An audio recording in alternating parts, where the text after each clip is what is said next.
introduce it. Excuse me? Mm-hmm. Oh yeah. What's up, boys? What's going on? Hello. What's going on? How's everybody doing? Rob, I've been feeling great lately. Good. Oh, good. Excelente. Yeah. Excellent. Hey, everybody, welcome back to the Forecast, the bi-weekly podcast about everything games, film, and news. I'm Aaron Juno. I'm Alex McCausland. I'm Ben Diaz. I'm Caleb Juno. I'm Chad McCausland. And I'm Jake Fetterkyle. On today's episode, number 202, Borderlands, the movie, makes a splash in the box office. More bad news from the video game realm, and Turkey takes a stance on Roblox, of all things. Plus, Ben has prepared comments after beating all of Elden Ring. Chad ponders the phonetic spelling of Spectre. And of course, we've been playing games. If you'd like to know more about what we do, you can follow us on our social channels. You can check out our website at weheretherising.com, where we have a ton of original content for you to browse through, including our new Pathfinder 2e campaign, Crown and Conquest. Actually, most recent episode, not up yet. I'm slacking today, but it will be, where you get to watch us try and figure out the rules of camping. Oh boy. Yeah, it's exciting. Additionally, everything we talk about is in our cast notes, which is pushed out to whatever podcasting app you are using. All right, let's get into it. And I hope you guys are mentally prepared. You know, every time I come into this, I spend time on it. And I'm like, these guys are ready. They know what they're doing. They got this. And then I'm just disappointed in your capabilities. I'm waiting for the day we come into this and the grid is just drawn in crayon. And Aaron's just like, yeah, man, I don't know, man. I just wasn't feeling it this week. If only it's a grid. Anyway, it's time, boys. I'm excited. I love this music. Andrew does such a good job with music. It's ridiculous. I wish he still made some. Yeah, now, have you seen this stuff now? No.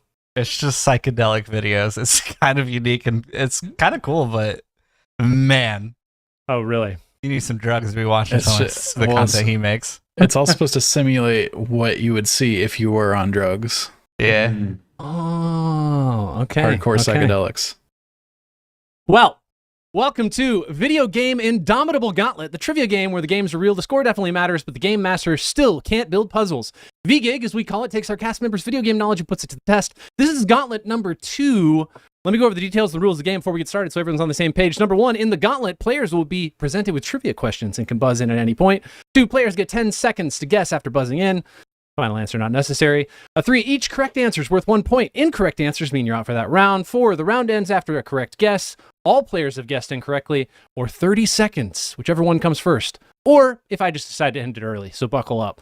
Number 5, the timer's paused after a player buzzes in and resumes after an incorrect guess. Number 6, the game master has the final say, but most of the time, guesses do not have to be exact. Number 7, the most points at the end of the game wins the title of Audiophile File. And number 8, we will try out our test sound to ensure that everyone is correctly synced. Sorry, Chad, for last time. Everybody listening? Here we go. Wait.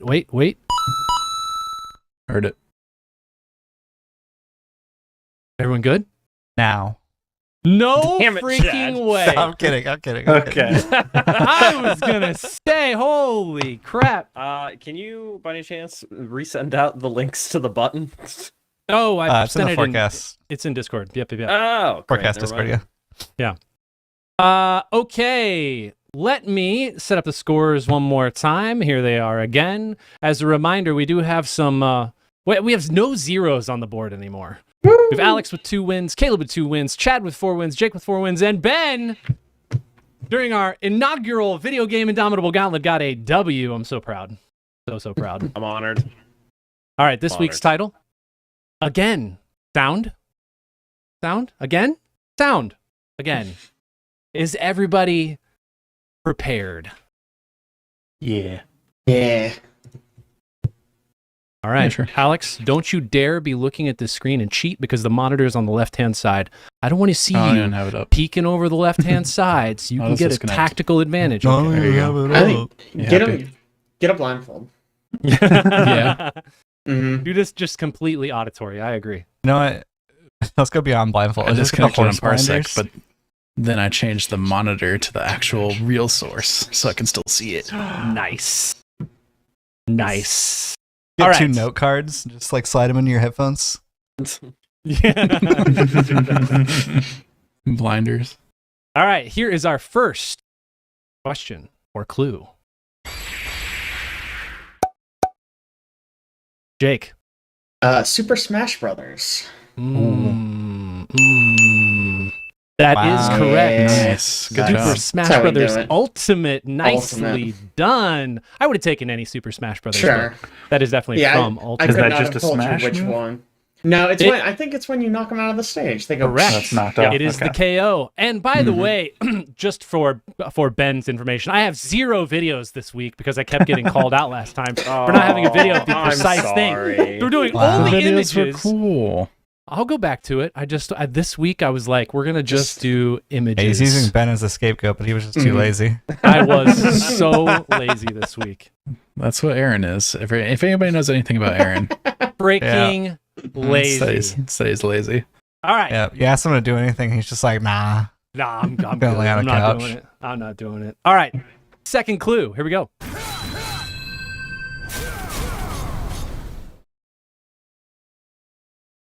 Ooh, that's a tough one. I'll play it again.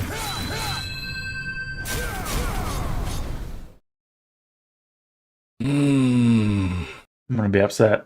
Let me pause the timer real quick. I forgot to mention this, but all of your incorrect guesses from last week, I used almost all of them Oh, for wow. this week. No. Wow. So they're all Resident Evil. I see. I am resuming. Play one more time. Oh. I clicked the button too fast. Hold on 1 second. Jake. Resident Evil. Damn it. If you didn't do it, I was gonna do it.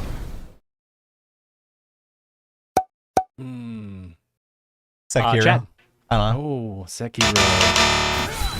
Sorry. Vibe a little bit. That's kind of what I'm thinking. Caleb. Doom. Yeah, That is incorrect. And we are out of time. The correct That's annoying. answer we were It sounds looking familiar. for I'm gonna be is so mad.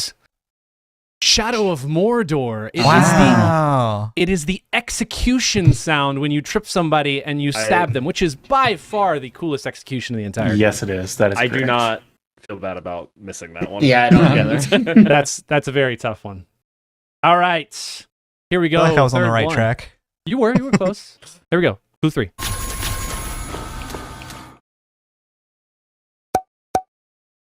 Alex. The finals.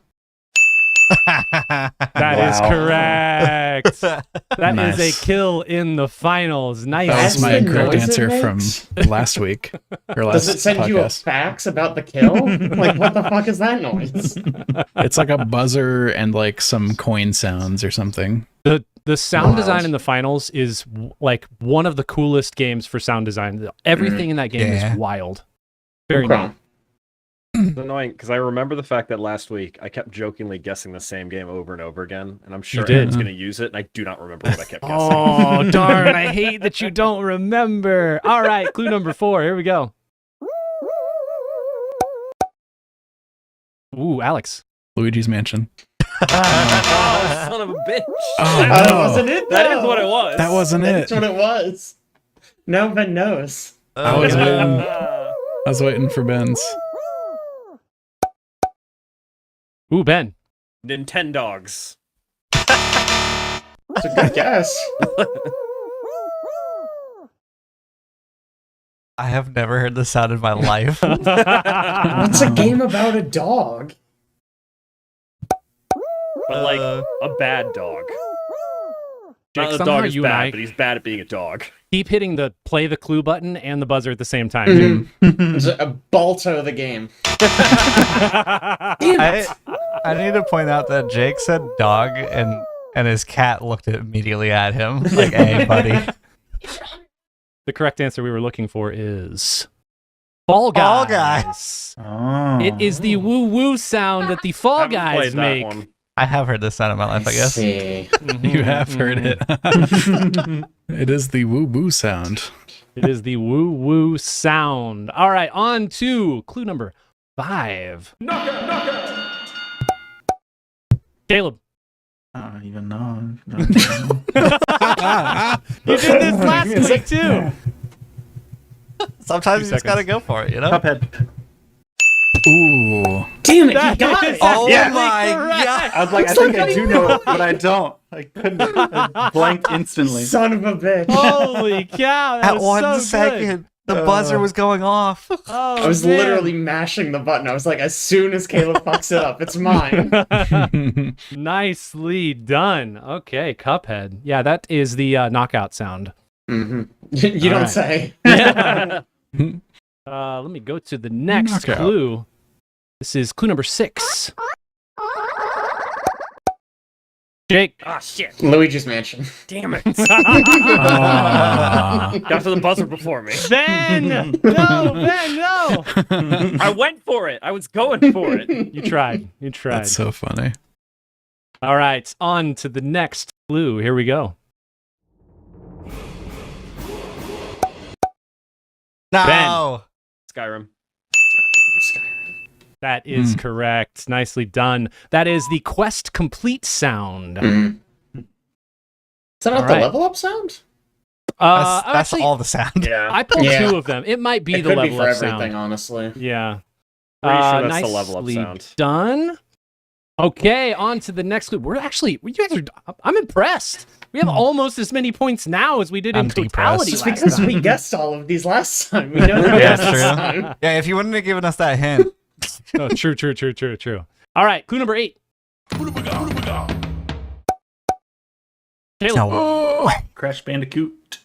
How did I not press it faster than I that? clicked it. Hate to see it, Crash Oh, Bandicoot. man. Do you have Nicely anything in done. the system that says, like, you know, how close we got? Like those 2 100-meter dash sprinters in the Oh Olympics? man, yeah, Wow. no, I wish. Oh, Asking you're for a lot 0.1 now. seconds behind. Oof. I bet we could make these buttons log times to see how close it was. Oh, man. Because I feel like Alex, Caleb, and I are probably, like, right there. Like, right there. All right, here we go. Clue number 9. Why did I do this? Half-Life. I don't know.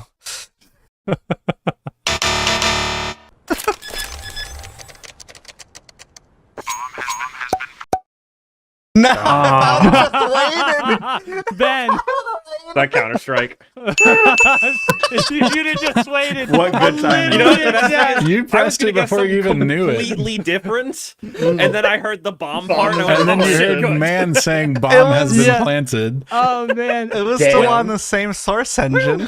yeah. Man, when I'm Yeah. glad I waited that extra half of a millisecond to hit the buzzer. Yeah, When those are I some source originally- engine sounds, man. When I Yeah. originally designed this, I let the sound play even after you buzz, and I was like, no, you know what? We're just going to stop the sound when you buzz so that you don't get any extra clues that you would have gotten That's a good, otherwise. I think that's a better way to do it. Yeah. Mhm. Yeah, I mean, you just got to do it. All right, let me reset this. Here we go. On with clue number, what number is this? Oh, we're on number 10. Here we go.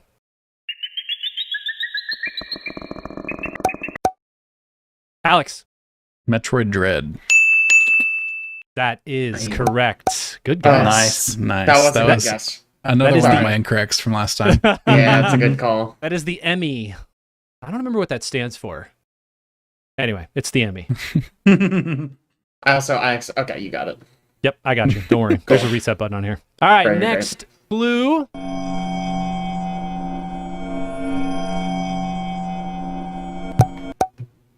Caleb. Is that Resident Evil? Ben. Not Halo, is it?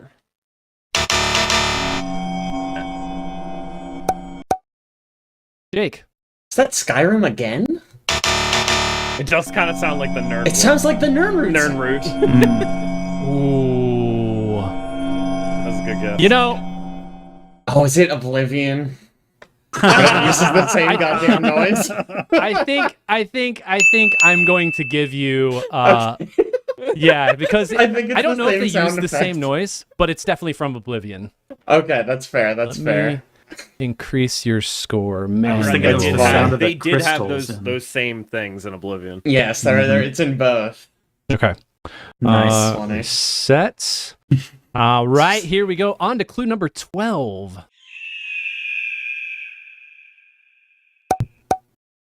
Jake. Assassin's Creed. Ah. Holy crap, you are Yeah. dominating this week. my Crushing. It's God. just Seriously. a freaking bird screech. Yeah, I'm but that's like the how whole could thing you about Assassin's possibly? Creed, And then right? you said Assassin's Creed. I was like, it's a oh very- dang, that is I Assassin's know, Creed. right? I'm a huge Man. Assassin's Creed head. Crushing it. All right, just a quick update. We are, let's see, 12 guesses in. It is 2 for Alex, 2 for Caleb, 0 for Chad, 5 for Jake, 2 for go. Ben. Because you didn't have Stab. Fortnite this week. No. Get out of here. It's because I didn't have Fortnite. All right, next clue. Here we go.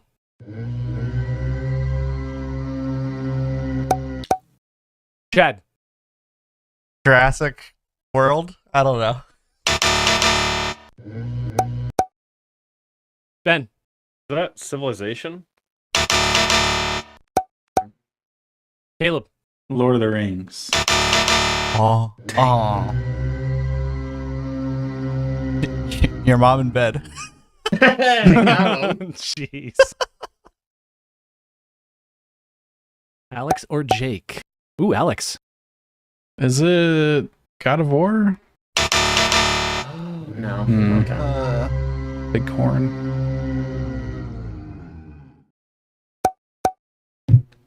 Jake. Baldur's Gate 3? It's actually Doom. No. I'm sorry, the answer we were looking for is Amnesia. Is that like the No, monsters? It's been a while since I Chad. played Is that. it? Yeah, it's the, Like it's the, whale. the creatures. They wail when they're coming towards you. Oh, Hmm. interesting. Yes. It did I sound figured like out a why whale. I it's never awful. had the creature come towards me. I was too good at the game. It is the brute spawn is what it is specifically in that game. Boy. Interesting. All right, on to clue number 14. I like this one. Ben. Phoenix Wright. Damn it. God That is damn it. correct. Oh man. All right. Reset. On to the next clue. Here we go. Caleb. I know that sound. Shit. Every time. You just hit the button every time. 3 Is it- seconds. It's a James Bond game, GoldenEye. Oh, Hey, you're so good. Stop it, Caleb. I was just about to I was click doing it. with Jacob. I'm slamming the button the whole I know. time. Like, God damn it. We gotta tighten up that thing. Caleb can't get a whole 5 seconds. So just so you guys can see what my screen looks like, I have all of the buttons and buzzers and everything. And when you guys are clicking, I can just see everyone's just mashing. So I know who's That's funny. Yeah. All right, let me go reset. We'll go to the next clue here. That is the Silence PP7, by the way. That's what that was. Ooh, silence PP. Yes, yes. Clue number 16. Ooh, that wasn't very loud. Let me try again. Yep. Ben? Is that Overwatch? Some Jake? God of War? generic sword clashing. Caleb? Resident Evil. It's Luigi's Mansion, guys. Yeah.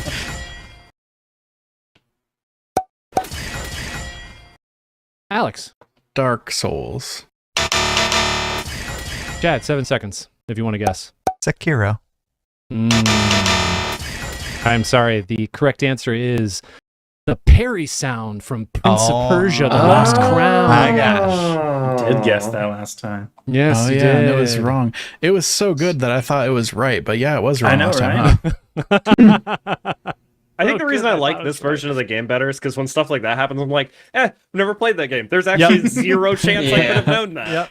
Yep. Also, you can't get out in this version of the game. You're Yes. That's nice, constantly too. playing, which is We get to nice. keep playing the whole time. Yeah. All right, clue number 17. By the way, we have 25 clues this week. Clue number 17.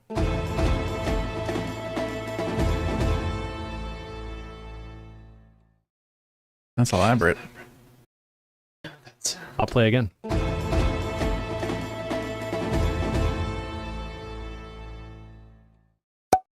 Mm-hmm. Ben. Tomb Raider? Good guess.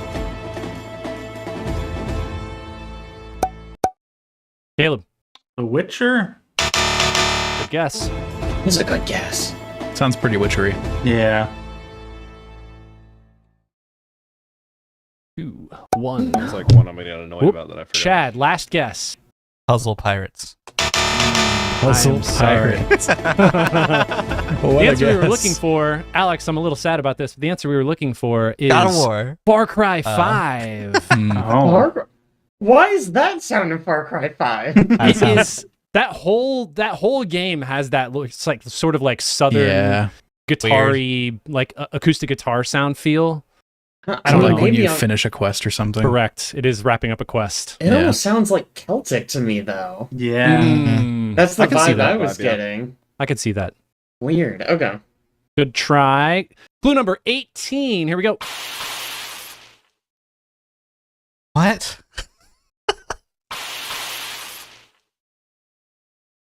That ripping paper? Like, Wait, can I hear it again?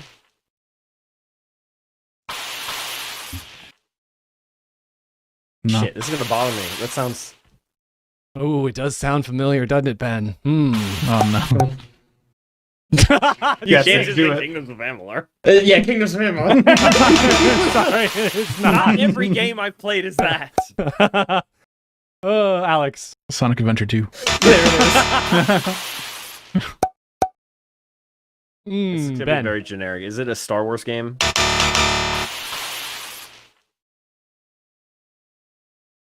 That is time. The answer we were looking for is Halo 2. It is the sword sound Oh. effect when you draw your sword. Oh. It Energy is. sword. Yeah. Hmm. Chad said tearing paper, and that's all I could hear. After Yeah, that. after he said that. That's in my defense. It's very annoying. Halo 2 is the one I played the least, and they changed the sound effect for Halo 3, They which is the one I did. played the most. They Mm. did change the sound effect. You are correct. All right, on to number 19. This one might be hard. Here we go.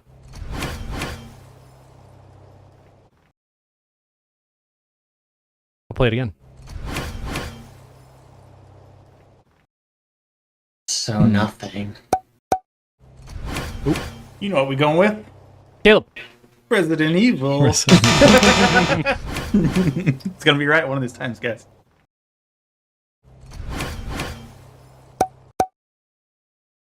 Ben. Titanfall? Hmm. Alex. God of War. Oh, That it's is the axe correct. coming back. It is the axe Is returning to your hand. See, what throws me is whenever I return the axe, it went clang, clang, clang, clang, clang, clang, as it hit every wall Sure, from a that is county true. over. I think that one you can like hear some of the Foley work they did to like make it because it kind of sounds like a hollow pipe a little bit, like smacking something.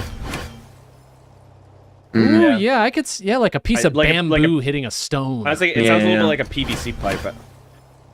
Mm. It's a satisfying thud. It as is. like the axe returns to your hand. Yeah. It's a good guess. Play Good that game one of guess. these days. Very good guess. Oh my gosh, Ben, don't stop saying things. All right, clue number 20.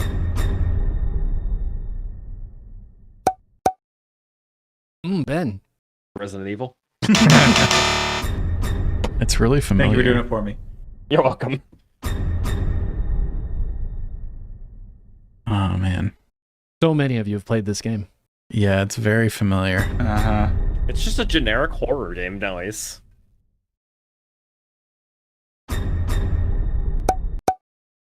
Outlast? Hmm.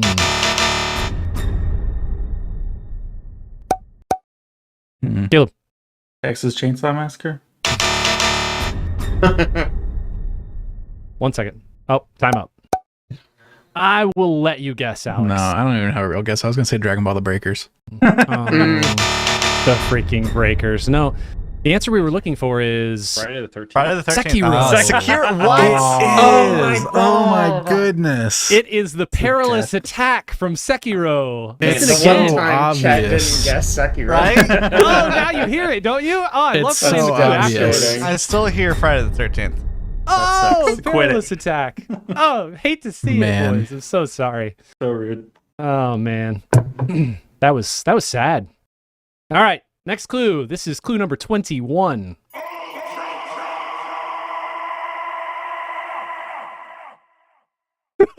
What the fuck? Caleb. Lord of the Rings. Ben. Is that a Marvel Avengers game? Does sound a little bit like Ultron. Yeah, that was why I was guessing that. I think it's a fighting game. Yeah, it's Ultra. Oh. Thought it might have been Ultron. It's so so obnoxious. funny. So I have to find at least one or two voice lines every Dramatic. time we do it.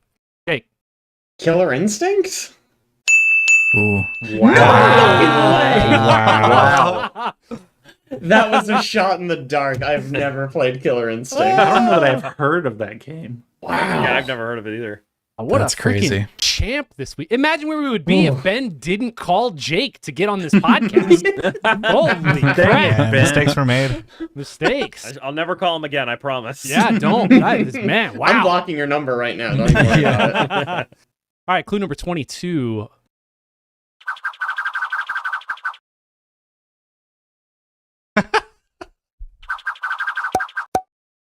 Alex. Is it Pikmin? Hmm. Ben. Is it Sonic?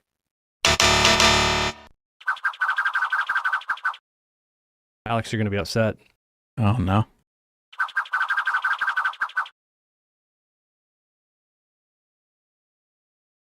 Mm. Chad. Dota 2. Based upon Aaron saying Alex, you'll be upset. I would say I feel like Dota and League are top. Well, sorry, I'll wait till after the timer. Caleb. Boomerang X. I'm sorry, and we are I feel out like of time. Dota and League have every single sound effect that's ever Yeah, been made in right. them. Yeah. Like they're always just like True. maybe. I don't know. Yeah. The answer we were looking for is Super Mario Odyssey. It is the Cappy throw. Oh. Man, hearing that sound in isolation is so weird. Yeah. Are you ready to hear it again, though? Now that you can, you know what it is?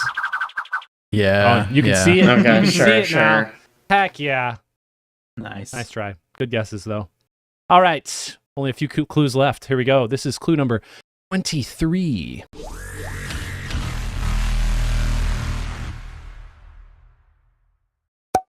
Sound aggressive. effect. Caleb. Half-Life 2.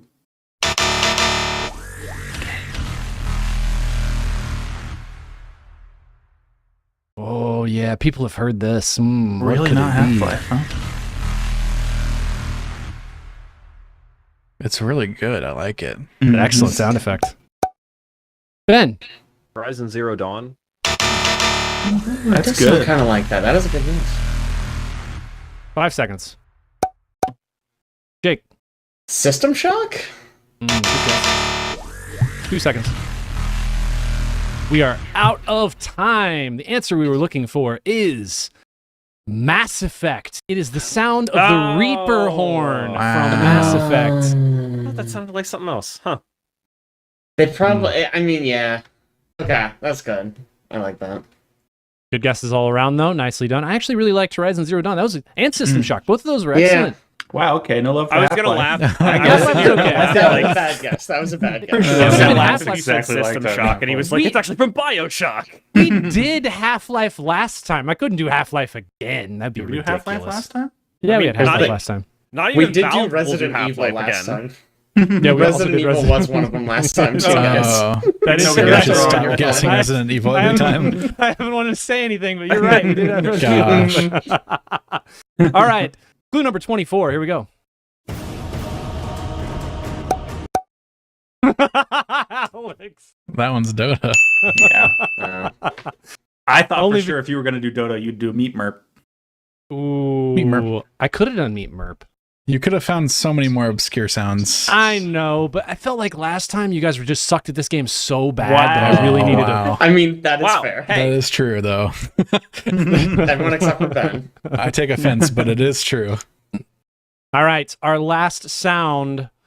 Sadly, I don't think anybody can take the W, but here it is. I know that one too. Yeah.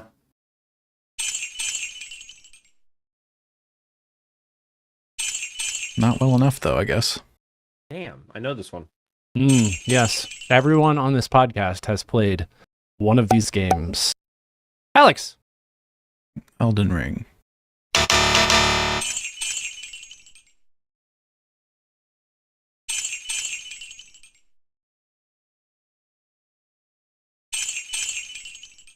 And we are out of time. The answer we were looking for is Diablo 2. It is the sound of coins falling out of a chest.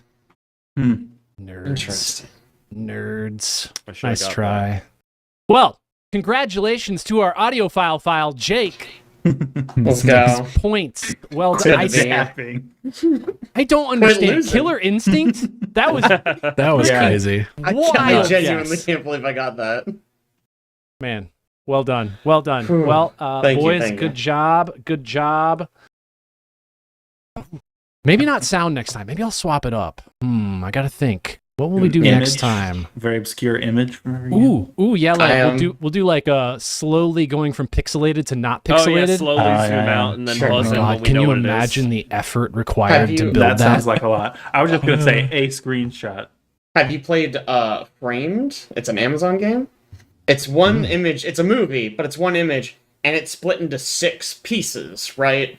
And it only reveals one, and then every wrong guess it reveals another one, another one, until you get the whole screenshot. Oh god, I can see where this is going already. No. Mhm. There's another do it. one that's like, all right, it plays the entire movie in 1 second. Yeah. So it's like super Oh, fast. I have And seen then that if one. you get it wrong, it's like, all right, now it's 2 seconds long, so it's a little bit slower. So maybe you'll Mhm. catch something. And it keeps on going to the point where it's like, all right, here's like 10 seconds. We're zipping through the movie. All right, I'll think about it for next time. Come up with something good. This was good. Eh? Yeah, this was very Cool. good. Not just saying that because I won. But I did win. Yeah. All right, so I'm his back. Okay. Let's do a little podcasting, actually.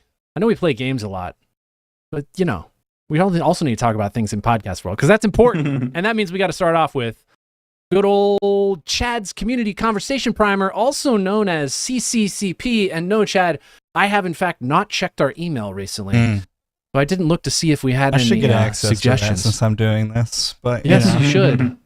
I will look if you would like me to do it right now. Yeah, I just do. in I do case. have a question, but if there's one in our email, that's the avenue we would like to use. Let me look 1 second.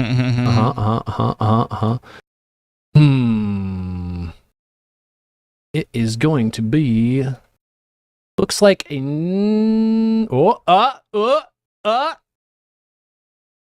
Nope. Okay, no, that's just spam. We get those a lot. I was excited there for a second.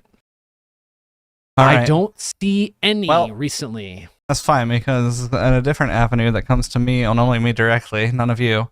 I wonder who that could be from. Anonymous user says, Yes.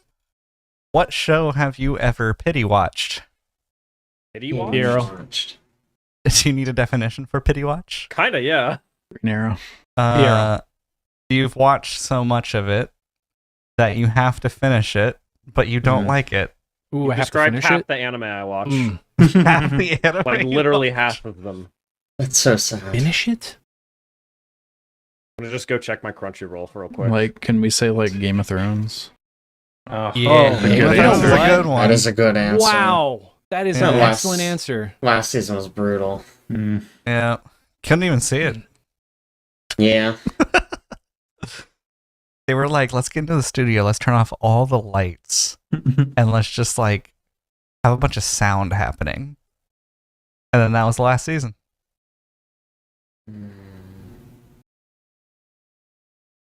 Man, There was a certain point in Walking Dead that I was like kind of over it, but I was like, I have put in so much time, and so I just continued watching it. Now I fall short of the definition of finishing it because there have been so many more seasons after the arc was over that I watched, and so I yeah, that was a pity watch for me towards the end there though.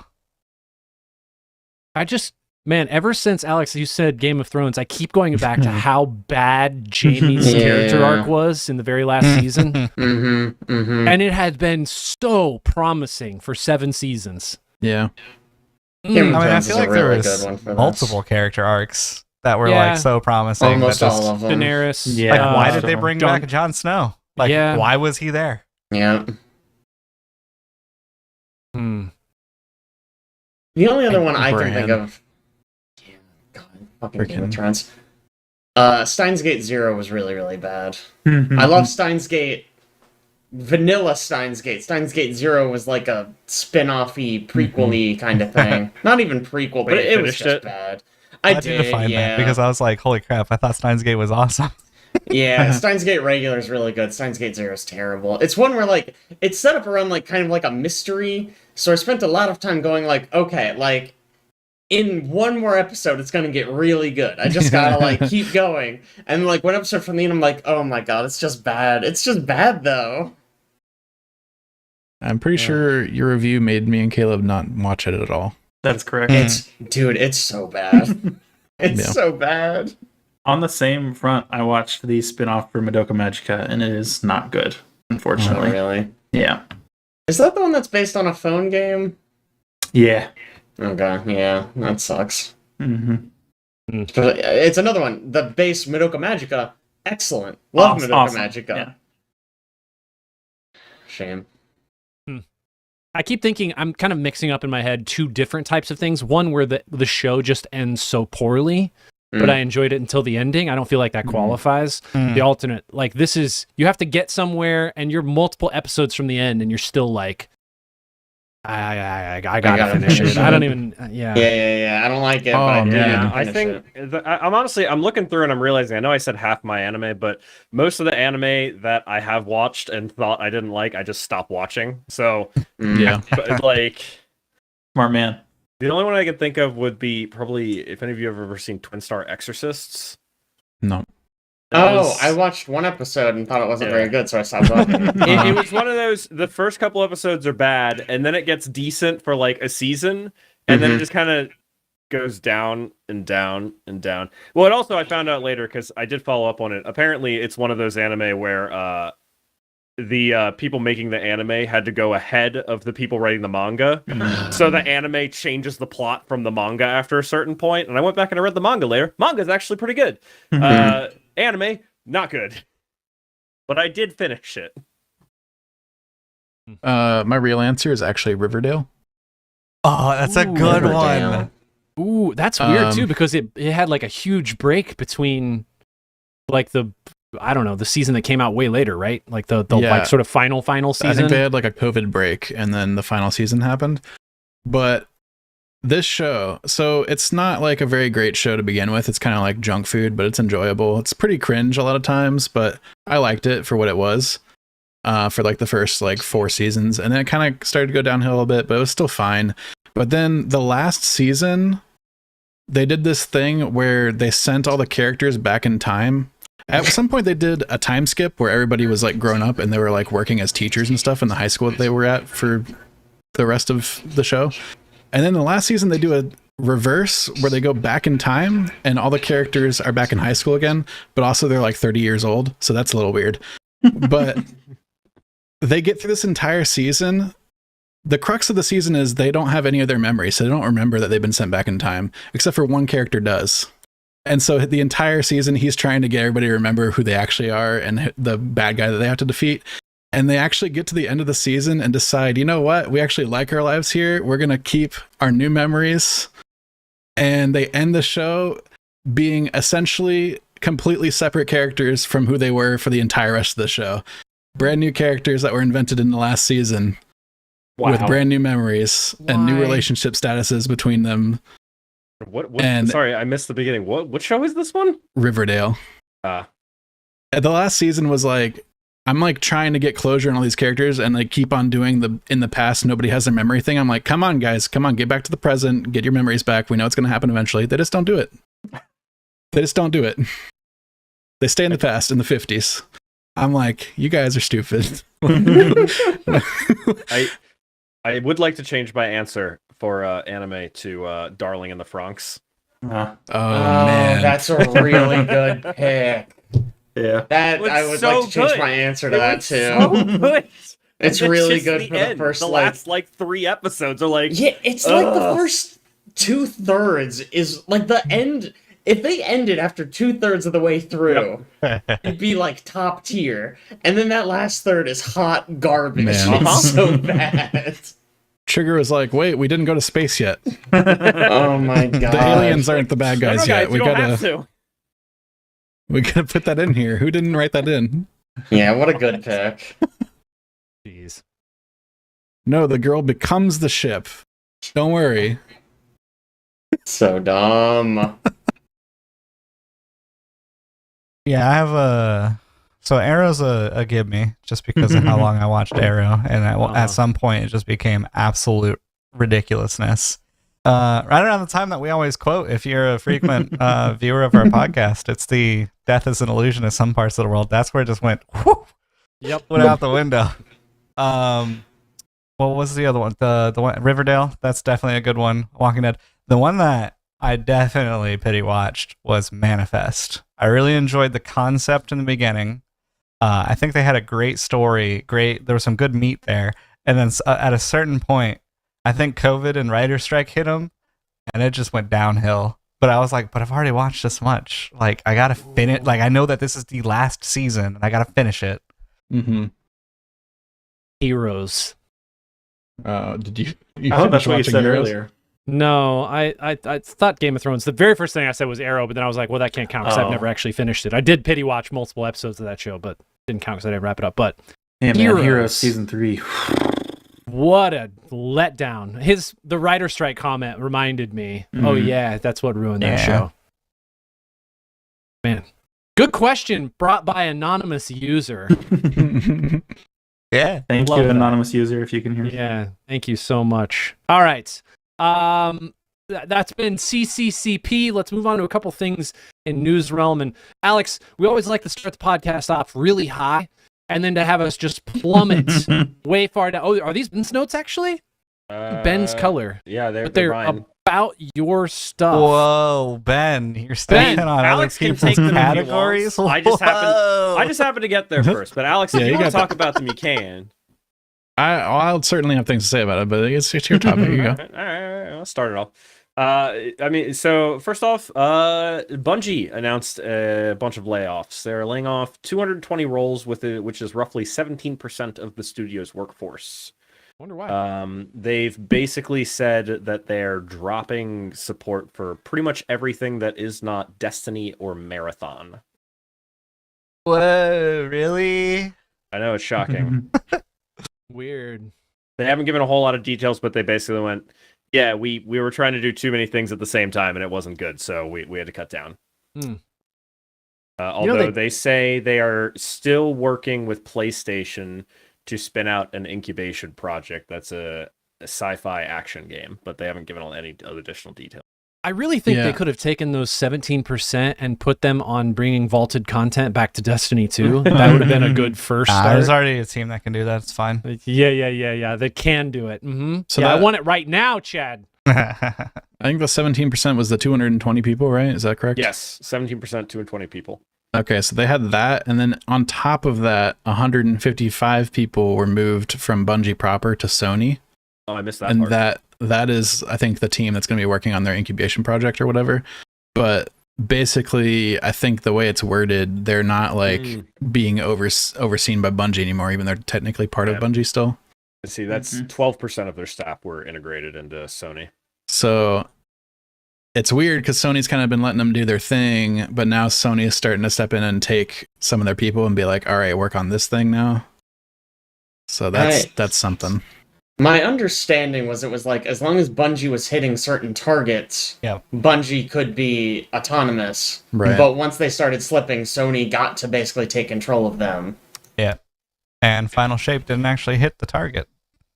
Surprisingly. Which is surprising. Yeah. Didn't Lightfall have actually enough sold more. shapes. Yeah, I Lightfall think hit that's higher, probably like why. way higher peak concurrent numbers. I agree. I think that's why the Final Shape probably did not do as well, is because It's Lightfall been- did so well in Lightfall- sales, but was such a disappointment from Lightfall like story disappointed too many content. people. Yeah. Yeah. They didn't come back. Yeah, we got also news on a project called Payback out of Bungie at the same This is time. awful. So Payback's been a thing floating around for a while. Everybody assumed it was the code name for Destiny 3. It turns out it wasn't, and they've never been working on Destiny 3. And so all my dreams of them doing Final Shape and then in a few years Destiny 3 coming out and resetting everything and just ruined. But Jason Schreier wrote this big article about it. He has some insider knowledge. He says, I'll just read this quote. One of Bungie's big bets was Payback, an incubation project set in the Destiny universe that would shake up the formula in major ways, according to people familiar. It would pivot from a first-person to a third-person perspective and allow players to use the franchise's characters to explore a large world while cooperating to battle monsters and solve puzzles. The pitch took elements from popular games such as Warframe and Genshin Impact. Although several internet rumors of the past few months suggested Payback would be a sequel to Destiny 2, it was a significant departure from the previous two games, according to people familiar, and would have been perceived more as a spin-off. So, some sort of Destiny gacha game they're working on, which just sounds horrible. I'm pretty happy that it's not happening, to be honest. Did he use the phrase "according to people familiar" twice in the same comment? Yep. Okay, He did. Definitely did. all right, cool. Man, that's Taking cues from Genshin Impact. That's what I want to hear. mm. In my, Hey, man. People really like Genshin Impact. Yeah. It's true. It makes a shit ton of money. Yeah. Which I- really like they like Warframe too for some reason. yeah. I've never gotten into that game. Honestly, I'd take Warframe stuff over Genshin. Oh, you know what? I haven't actually give Genshin a shot. I am so the guy who came on here and advocated for Honkai Star Rail, which Maybe. is That's basically true. in space. Maybe. So Mhm. I haven't played Genshin, so I can't really talk much. I mean, it's not happening. It just sucks that Bungie. I mean, it basically sounds like leadership shit the bed really hard. Like, Yeah. I don't. Instead of spinning off a third project, maybe you should have focused on Destiny, which was making money but obviously had a lot of issues. Yeah. Maybe I you think should have found that into advertising the final shape, which reviewed really good. It Mhm. should have been a big moneymaker for you. The fact that it wasn't is like, I think, kind of embarrassing.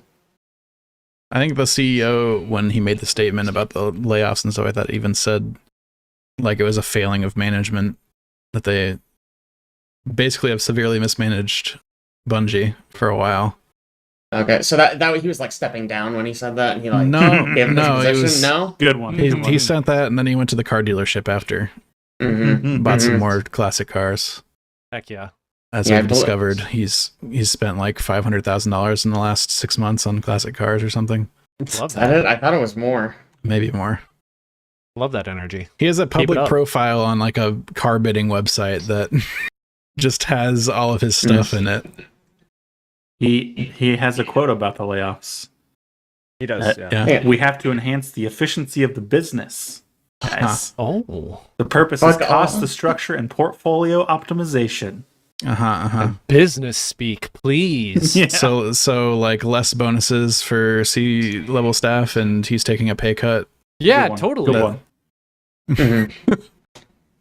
He Is has that or is- spent You know, 2.3 million on classic cars since they got acquired by Sony. sheesh. Since they got acquired by Sony, okay.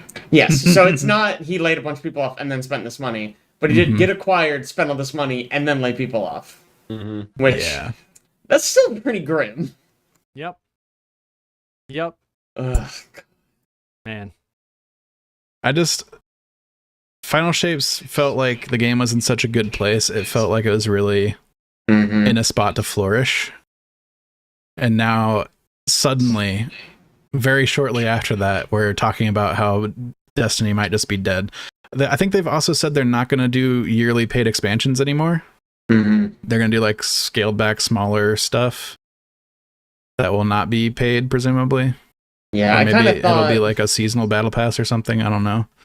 that was because Destiny 3 was in the works. Right? So they were Like just they're- sunsetting Destiny 2 so that way they could focus more on Destiny 3. But now it's like, oh, maybe they just didn't know what the fuck they were doing. Mhm. Just like, you know, putting Destiny 2 in maintenance mode, do smaller Mhm. updates, get the new game ready. No, it's more like we don't have a primary game anymore. Maybe we're going to put all of our eggs in Marathon somehow. Well, we still don't know what Frontiers is, and we honestly don't know their plan after.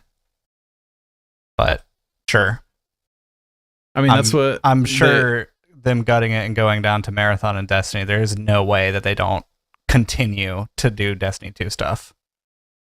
they've said they're going to continue, but they've said no more like traditional paid expansions. Yeah, until the money starts falling in. Hmm. I mean, Yeah.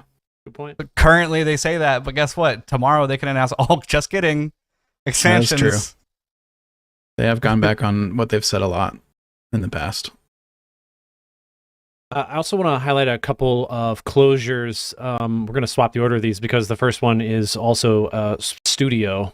We're already talking about a studio. The makers of Echo VR. Alex, are you so sad?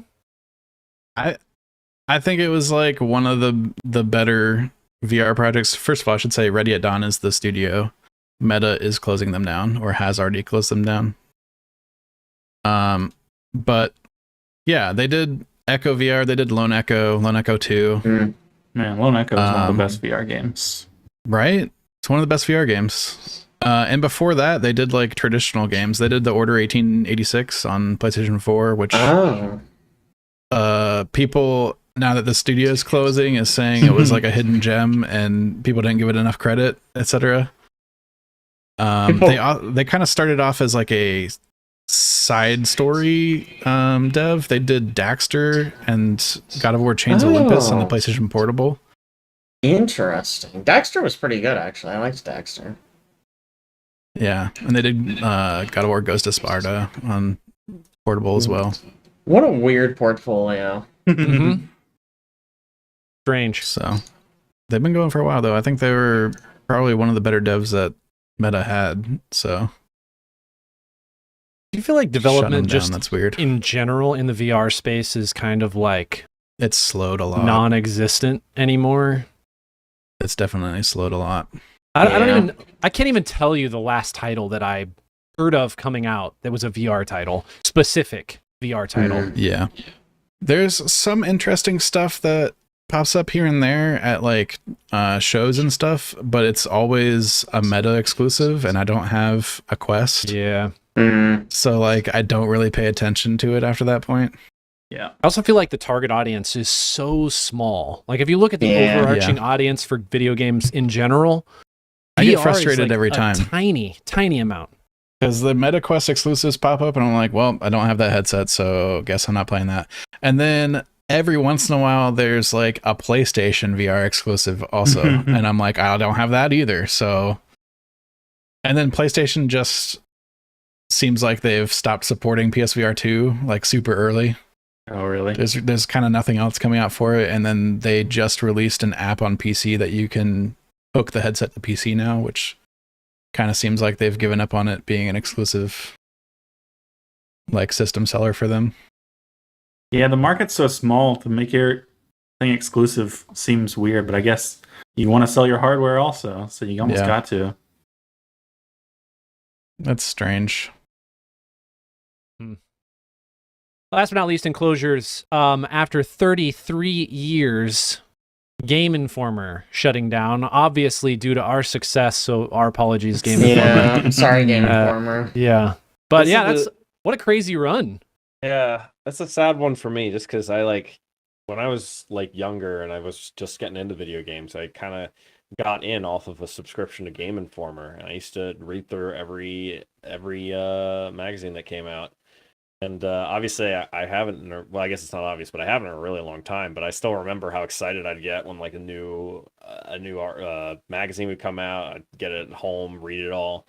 It's bit of nostalgia seeing it's finally shutting down. I mean, it makes sense. I mean, yeah, It's one of the big ones to me that it lasted that long. Like I never really considered it. Frankly, the fact that it got announced that it was shutting down, I was like, man, they were still making it? Like Were they independent? No. They were I think pretty much the entire time they were tied to GameStop. Yeah. They were tied to GameStop. Yeah. Okay. Yeah. Frankly, it wasn't until apparently a year ago that you could actually get a Game Informer subscription without having like a GameStop Plus like subscription to their having a membership at GameStop. It was only a year ago where they were like, okay, you can buy a subscription without, having a GameStop membership. But apparently that did not plug the hole leaking money in their business. The fact that GameStop is still around is amazing. I feel like they wouldn't have been if it hadn't have been for the meme stock crisis. I feel like Certainly helped. I don't know when the last time you've been in a GameStop is, but I feel like it's about 50% like nerd merchandise at this point. Like It's they're like Yeah. half you go Funko Pops. half the stores like Funko Pops and like stuffed animal Pokemon and just like toys and like you got like Naruto hats and anime stuff. Like there's not nearly as many games anymore. Gotcha. Yeah, because who wants to make physical copies of games anymore, other than like limited run? Yeah. That's like their entire Yeah. business model. Who want like new games being released? It just seems weird to put something in a physical format anymore, unless it's again for something unique. I don't know. My opinion. Yeah. Game Informer was like the last big game magazine, I think, though. I don't really think there's anything else. And they were really trusted in the industry. They still, even in the last few years, routinely got big cover stories that they would be like the first people to be able to preview some exclusive new game. Is PC Gamer still around? It's at least around on the internet. I don't know if the magazine still exists. It might. Similar to this wasn't on our talking points, but it was a thing I saw earlier that I forgot about.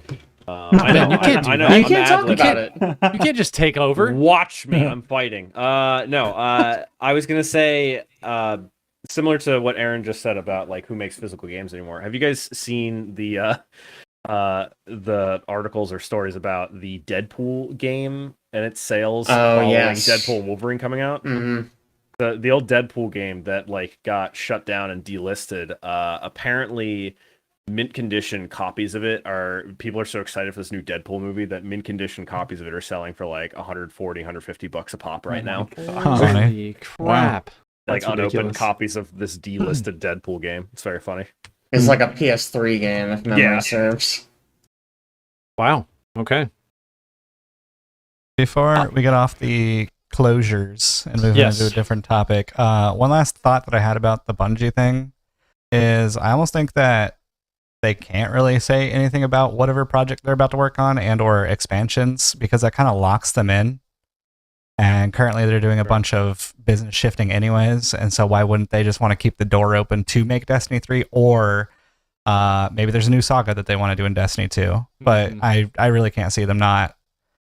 They can't, like, they just did the layoffs. They can't also just like stop making content for their games and like in a big way to actually like fund what they want to fund for, you know, hit the market and stuff like that. So That would be nuts for them to do that.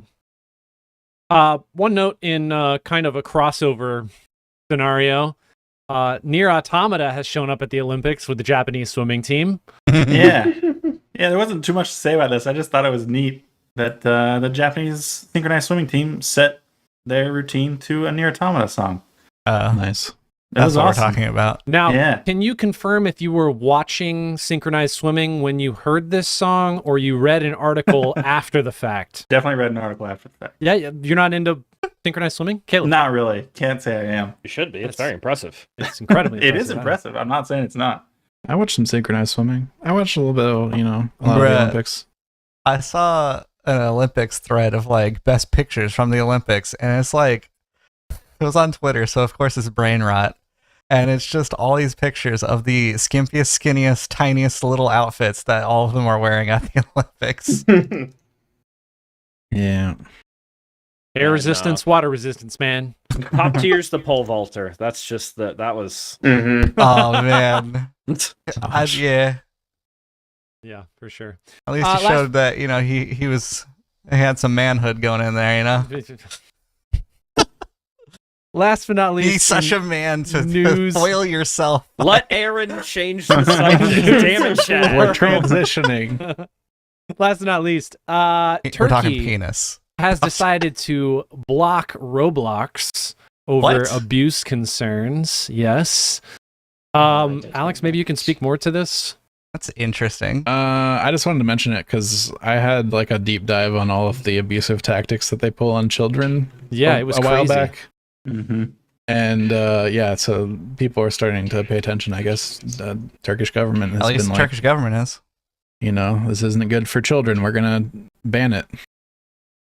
So that has happened. Good reporting, Alex. Thank you. You got it. Appreciate that. The Turkish government, huh? Well, Mhm. Huh, Yes, okay. sir. Yes, sir. Yes, sir.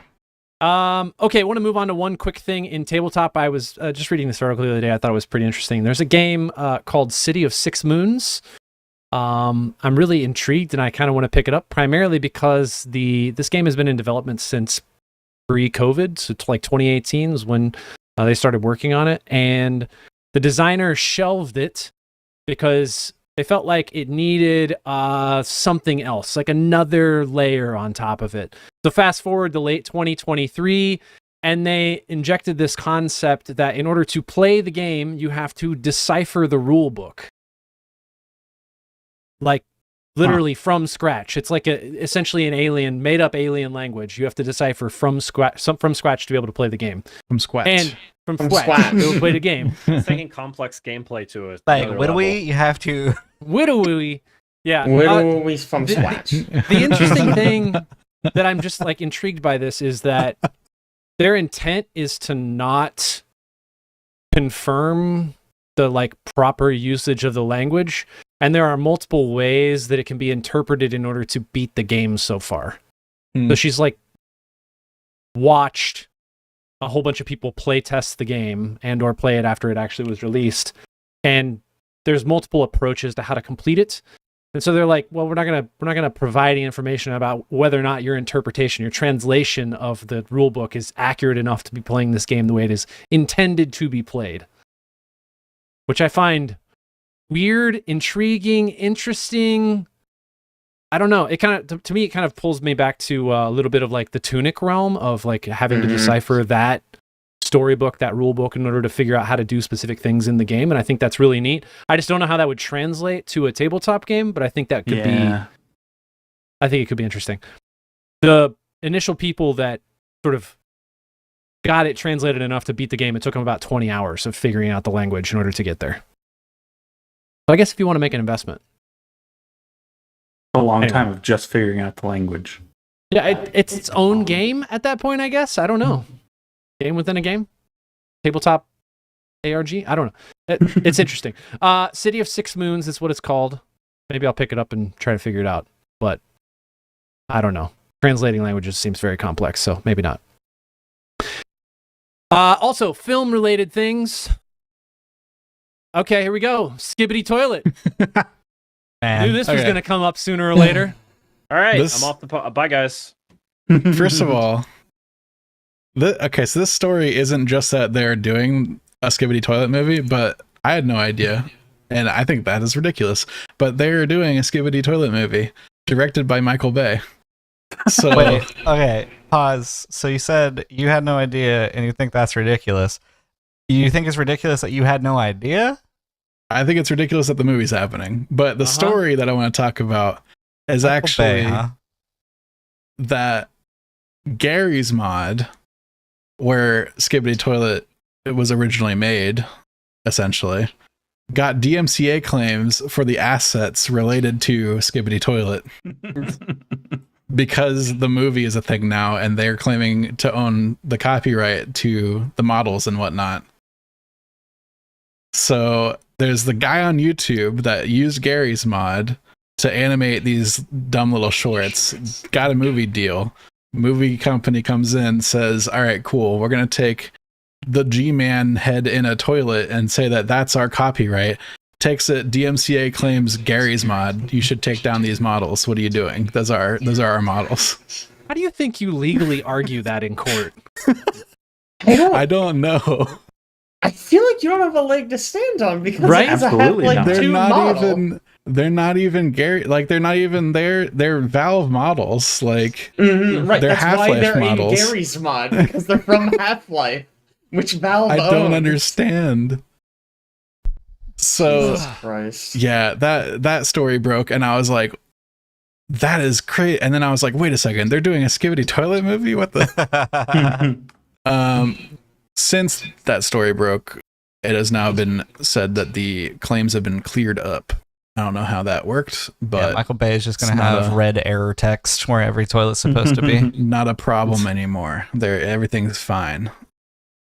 So You think Michael Bay just called Gabe and was like, hey, Hey, Probably. Gabe. Hey, They hang out. Gaby, my boy.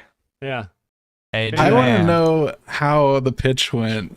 Who brought to Michael Bay, like, all right, bear with me. Watch this video of this animated toilet man singing Skibbity Bop Bop. And he's like, yeah. And he's like, all right, now we want to do a movie out of this. It'll make so much money. Trust me. And he's just like, He's yeah. like, all right, I'm in. He's like, can I do more drone shots? They're like, yeah, you can do so Gotta many do drone shots. He's like, cool. I'm in. Oh no. Is this Golden actually hour a drone Netflix shots original? coming in. I don't know. Is it a Netflix original? I just know Michael I Bay's don't- doing it. I can't tell which one of these trailers is actually real. I doubt there's a trailer for it yet. I don't think I've seen a trailer. I was It's in a the s- middle, like earlier this week, I was in the middle of listening to like a news and politics podcast, and they went to break, and one of the ads was from another podcast, and they were talking about how they were making a Skibbity toilet movie, and I was like, how are these things aligning right now? This makes no sense. I should not be getting an ad for this based on what I'm listening to. Very strange across the board. Oh boy. Skibbity toilet. You know how it's gonna break box office? Probably. Kids are gonna be like, yo, let's go see this. And parents are gonna be like, what is this? But they're still gonna bring the kids. That's all that matters. That's right. I can't wait to see Michael Bay's rendition of the Toilet Man. Probably just gonna be Optimus Prime. Yes, man. I hope they get Rihanna in it just because it feels like Yes. that's something that needs to happen. The voice of our generation. What is this, Battleship? Yeah, Mhm. it feels like something like Battleship to me for some reason. Okay. Then they talk about the art of war. Mm. The other Fight your thing we need enemy to where talk they're about not. in film world is Borderlands movie Do we have Which- to? is out as of I think technically late last night because that's how movie releases work now. Mhm. Friday releases on Wednesday at 7 or something. Yeah. I don't know. It's coming out They- Friday. Wednesday. Okay. Yeah, Gotcha. Wednesday is what I meant. Yeah. They Mhm. also remove it from the theaters in the same night. Man. Got him. I want to talk about two things. One, what the Rotten Tomatoes current score is, and two, what the Rotten Tomatoes original score was just about 2 hours ago. Right now it's 6%. A couple hours ago, P dang low. it was literally at 0. Yeah. 0%. Some quotes. Just interesting quotes. From discussing film. The fans deserve a lot better than whatever director Eli Roth is trying to do with Borderlands. This is the video game movie curse at its worst. Which is really saying a lot because there's been a lot of really bad video game movies. Next best picture. It's impressive how Roth can elicit the poor quality of 2000 video game adaptation energy yet somehow forget the discernible sense of fun or style that made even those terrible movies stand out. And That's from good. IGN, Borderlands is an abysmal waste of a beloved franchise that takes a kooky band of murderous misfits and drains the life out of their first adventure together. Has anybody like looked at Kevin Hart's like schedule? Like, does he just like have just jam packed, just create B-list movies constantly? Probably. Just, that is what it seems like. I don't understand why they made him Roland. It's I so. mean, what? Jamie Lee Curtis is Lilith? It's so. What a weird choice. Yeah. She's This Kate Also, Blanchett. you're gonna make it a Kate PG-13 Blanchett. movie? Mm-hmm. How's that gonna work for Borderlands? Apparently, it's not. Is the Yeah. answer. Mm-hmm. Man. Feel Like literally, I was so excited when somebody said they were making a Borderlands movie, and then I saw the first trailer. I went, Yeah. "Oh, actually, no." I That- just heard who they were casting, and I went, "Oh Yeah. no!" The excitement was swiftly stomped out as soon as the Yes. cast was released, and it's like, Jamie Lee Curtis is Dr. Patricia Brother- Tanis. Oh, yeah. She's Tannis. Excuse me. Kate Blanchett is Kate Lilith. Blanchett. Yeah. Kate man. Blanchett. Okay. I mean, it's still Also- a weird pick, but Yeah. fine. Okay. She's still too old for Lilith. I don't. yo, Their casting's so weird. mm-hmm. Yeah. Strange. I just want to see the to-do list on Kevin Hart's day-to-day. One is like wake up, maybe go to the gym, because I mean he does look kind of fit, right? Yeah. And then the next thing is like maybe hang out with the family and the kids, and the next thing is like make a bad comedy special, and then the next thing is like release a B-list movie. I feel like this should have been similar in some ways to the Dungeons and Dragons movie. Oh, Like, and go take to a that- roast. Yeah. Forgot Take about that that one. formula and be like, all right, do a Borderlands thing. Here's the They thing. crushed it. It was. I don't know Dungeons and how- Dragons did a great job with Yeah, it. I don't know how Yeah. everyone Right? making video game movies now does not look at Dungeons and Dragons and go, "Oh, this Yeah, is right. how you make a good film." Here's the problem, guys. I don't think Dungeons and Dragons made any fucking money. Yeah, I don't think it did. So, Oh, like- it didn't. Oh, No, that's I don't such think a I good went to movie, see though. it. It didn't Good, do it's it, good. I It don't was think. really fun. I don't think it made any money. Well, do you think that's just because people had such low expectations because of all of the previous video game movies? Well, video game, I guess, not in that case, but you know what I mean.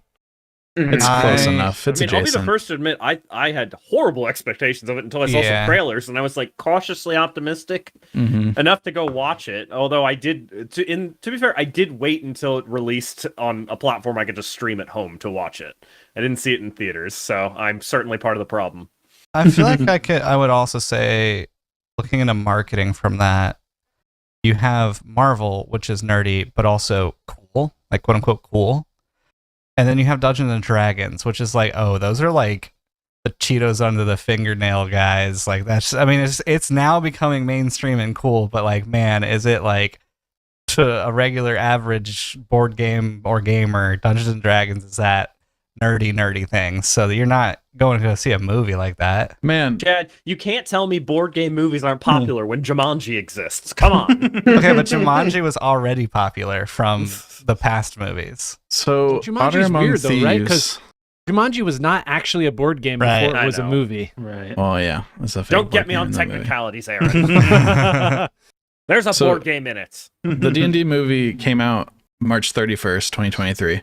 Imagine if it came out like towards the end of the year and they marketed it as like, hey, you guys like Baldur's Gate, right? This movie's kind of like that. Oh my See, gosh. that's where it would have crushed. I mean, yeah. okay, for what it's worth, it's not that they didn't make money. They made $58 million. The budget was Oh. 150 million. It made $208 million worldwide. Okay. So they made That's a lot better Not, than I thought. not a ton though. Not, money. No, No, not a lot. ton. Not not what they're looking Hollywood for. money. Yeah. Yeah. Also, I want to be honest, like Chris Pine, like when Oh, I saw get him, outta I was here. like, eh. He's the best part of the show. Get out of here. Absolutely. But then, like, you go see it and you're like, oh, he actually He's does fit good in it. this. Yeah, I he's love great. Chris Pine. Mm. There's Yeah. so many good things to watch Chris Pine in. Chad, we need to get you watching more Chris Pine movies. You does. gotta watch all the Star Treks. Oh, Very man. important. Excellent Chris Pine, films. Yeah, I but you feel watch like in him a lot of the movies I've seen him in, I'm like, you do a really good job. Just sometimes you're in movies that are just not great. yeah, Like, so, loved him in Wonder Woman. Just Oh, sure. the Yeah. rest of the movie was just passable, but he was That's really true. good as his part. Sorry, Chad, didn't mean to keep cutting you yeah, off. I just didn't picture Chris Pine as like a good bard. Yeah. And then like you actually watch that movie and you're like, dang, he is actually kind of witty and he's not Captain Kirky at all. Nope. But people always debate whether is he actually a bard. Well, true, but you know, for the purposes of this podcast, Yes. and being able to describe between Captain Kirk and what he should have been in that Yeah. movie. Also, did you just like change my Borderlands color to your color, Aaron? Did I what? That's What? illegal. What? In the Ow. notes. I put it in there earlier. So, Somebody uh, deleted it or changed Speaking it. of changing, Yeah, I changed it. Sorry. My apologies. dude, he just wanted something to talk about. Yeah, I don't ever have anything to talk about. So anyway, 6% is where it's currently at.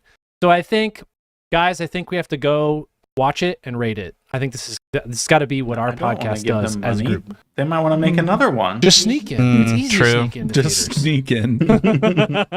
Yeah, let's go see okay. something else, and then we can, you know, Yes, line exactly. up the times correctly, Yeah. and then we can just go see that as well.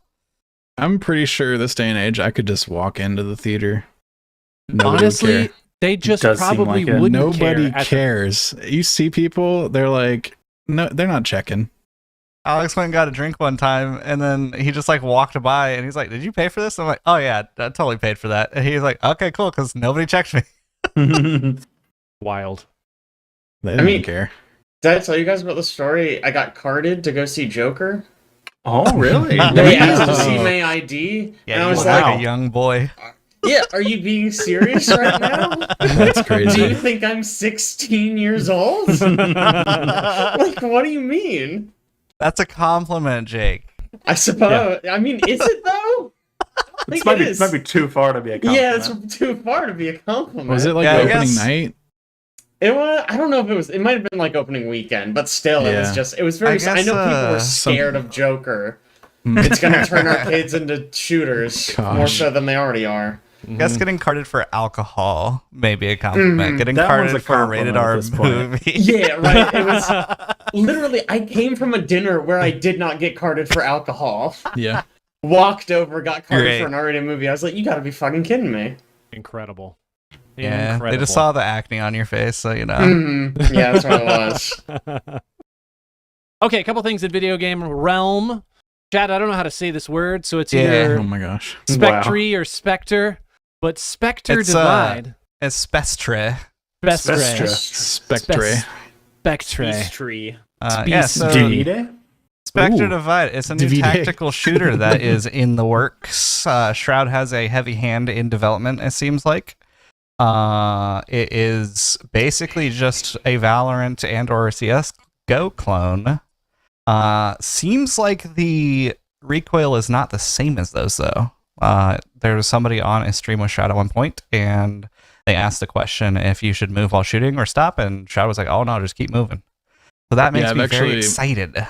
I've seen more comments from the devs on this. They specifically made it so if you're ADSing, wherever your cursor is on ADS is actually where you're shooting. I am excited Oh. about that. That if is you're like hip the one. firing, you can still spread. Sure, yeah, that's okay for me. I mean, hip fire, you planted your muzzle in their freaking throat to do that, so you're gonna hit the shots. Anyways, it's a cool concept though, because it is a 3v3 tactical shooter, 2 points defense, and you control 2 players though. So it is actually technically a 6v6.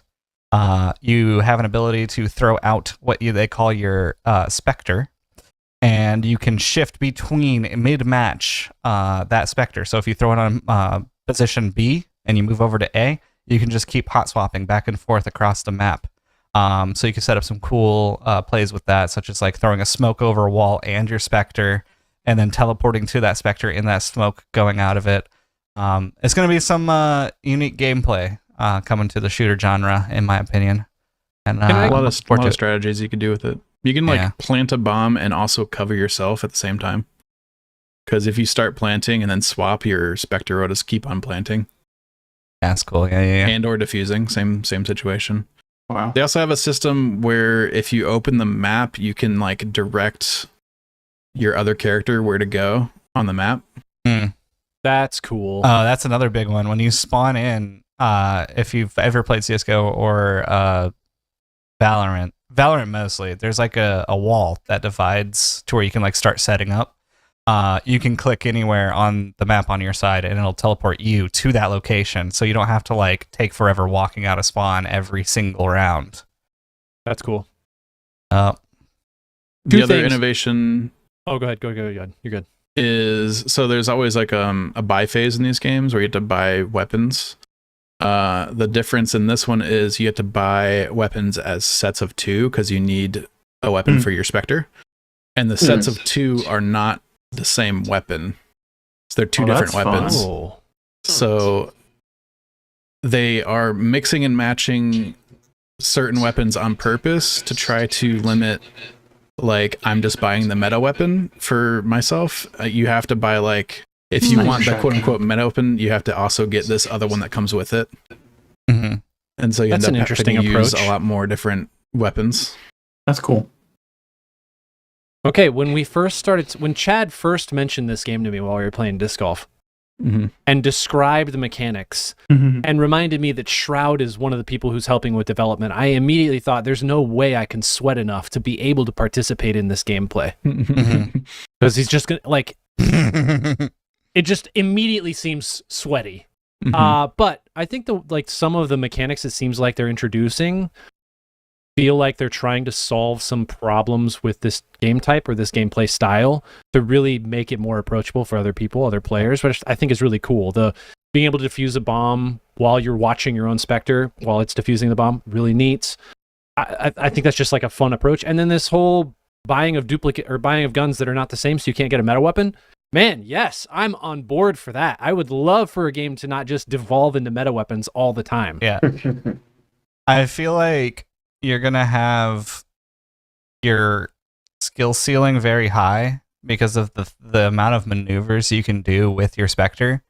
But at a average gamer level, like just pick it up and play, it might just be a fun, I now have 2 lives in this tactical mode kind of thing.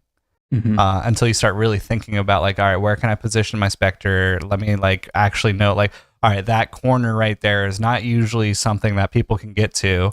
Another thing is like, if I'm standing here and I like there's a platform above me, like let me throw my Spectre up there so that I can get up there, because the only other angle that I could get up there was like going towards the enemies first and then going up the stairs or something like that. Like now I have the option to transverse the map.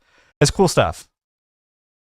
It's very unique. One of the things that I wanted to mention with it, though, is it is coming in a closed beta August 13th to the 21st, and I think you can request right now on Steam, and there should be drops happening, I think, while the closed beta is happening. Cool. Yeah, on Twitch, I think. Yep. Yeah. About that will be cool. How you can throw your puck and like get up on ledges you couldn't get to immediately.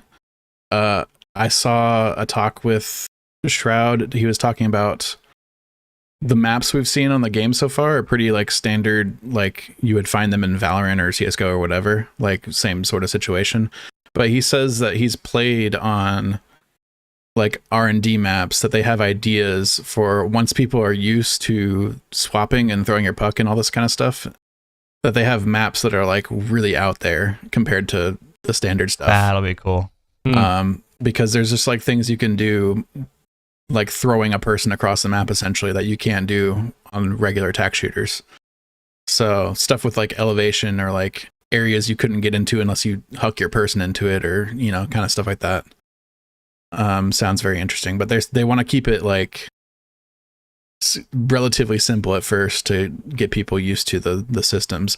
And also I saw a talk with the devs. They're talking about like the skill ceiling is going to be really high for what you can do with that kind of stuff, but they expect most people to start off basically using the Spectre as a second life.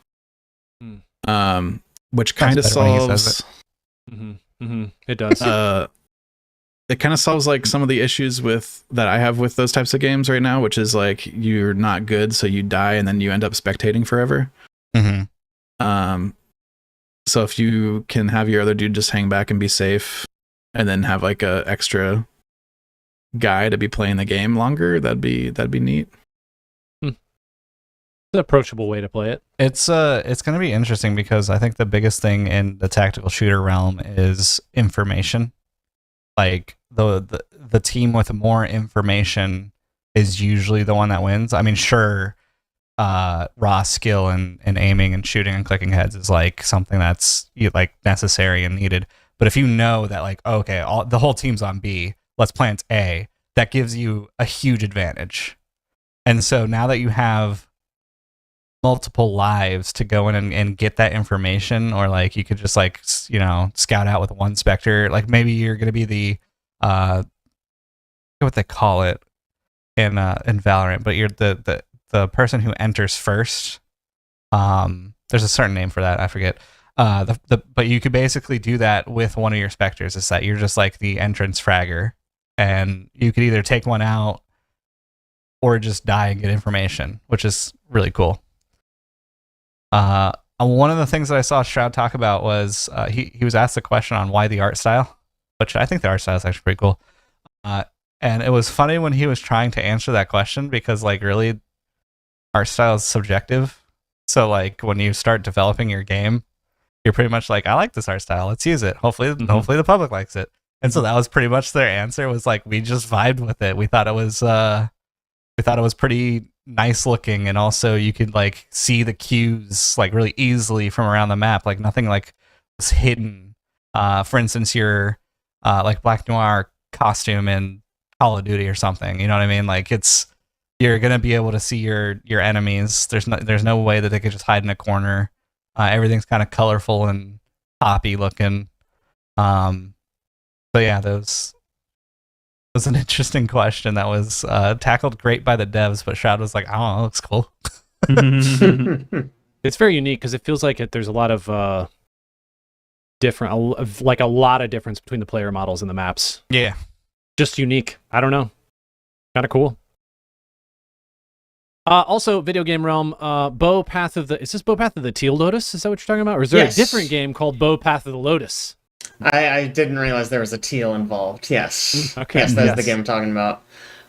So we talked a little bit last week about Humble Games. Their publishing arm got shut down. And this was the last game that they released. And it like just came out, and there was a lot of positive buzz for it. But literally, their funding just got shut off entirely. So they didn't have any funding to like put out patches or fix issues with it or anything like that. So they literally had to go onto Patreon Oh my gosh. to raise money so they could support the game they just released. Yeah. Man, what a fucked up industry. Like, what is the point of getting a publisher if shit like this can happen? You know what I mean? Like, why not just be an indie dev if this is what's Yep. gonna happen anyways, you know? It seems like it worked out for Baldur's Gate, right?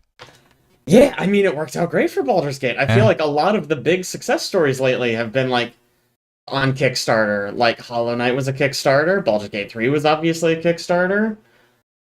Yeah. Like, I feel obviously, it's very risky, but... I feel like this is a giant conversation for a different time, but it's almost like when you start going into AAAs, they start looking more and more into how much can we squeeze out of a game rather than Uh-huh. will the player base sure. like it.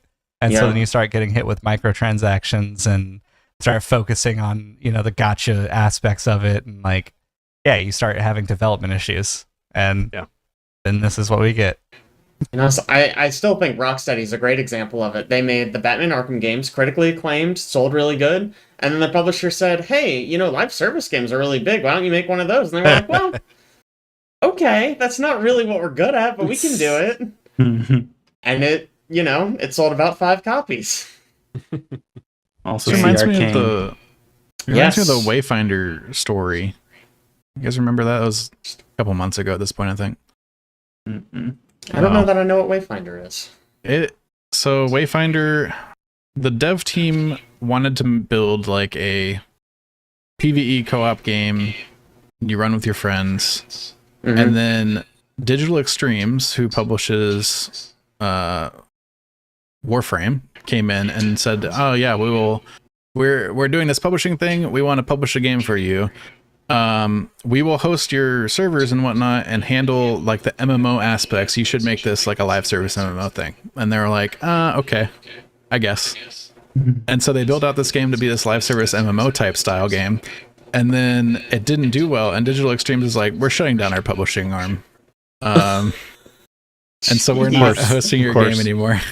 And they were like, oh, okay, what do we do now? So they actually pulled the game offline and said, we're going to convert it to like our original idea where we have like, you can play with your friends or whatever, but it's not always online and it's like a full complete product and not a live service. And then we'll bring it back. And that's what they did. And it seems like it's going well for them now, but they had to wade through Yikes. all this crap before that. Yeah, good for them. I'm glad they came out on the other end, because I mean, that's a kill shot. That's a death blow. Yeah. Jeez. I don't. Industry's so fucked up. The Skill Up, his podcast, Friends Per Second, they did a pretty long interview with them about how it all happened. It is quite good if you have time to listen to it. And You're just the shill up for shill up. I know, right? Unbelievable. yeah. All right, you know what it's time for? Bipple? Whoop-bip. VGig? Oh, what people? Yeah, VGig. Yeah, it's time to Yeah, VGig. Vegan, let's go. Round Vegan. 2. I have another one prepared. Oh god, now that I've said it, it's gonna happen at some point. Anyway, Don't do that. all right. It's gonna be like, all right, here's a V gig. Here's the mid V gig. Here's the end V gig. Our whole podcast is VGig now. Yeah, the whole podcast. Let's talk about a group game. I left this in here because we've played a lot more of Marvel Rivals and the closed beta just ended. So I kind of wanted to touch base on it now that we've played a lot more and just get a sense of where everybody's at with this game. Closing thoughts on it. It's going to be a while, obviously, until they're ready to release, it seems like. But I had a good time, at least, with the beta. I loved it. I thought it was good.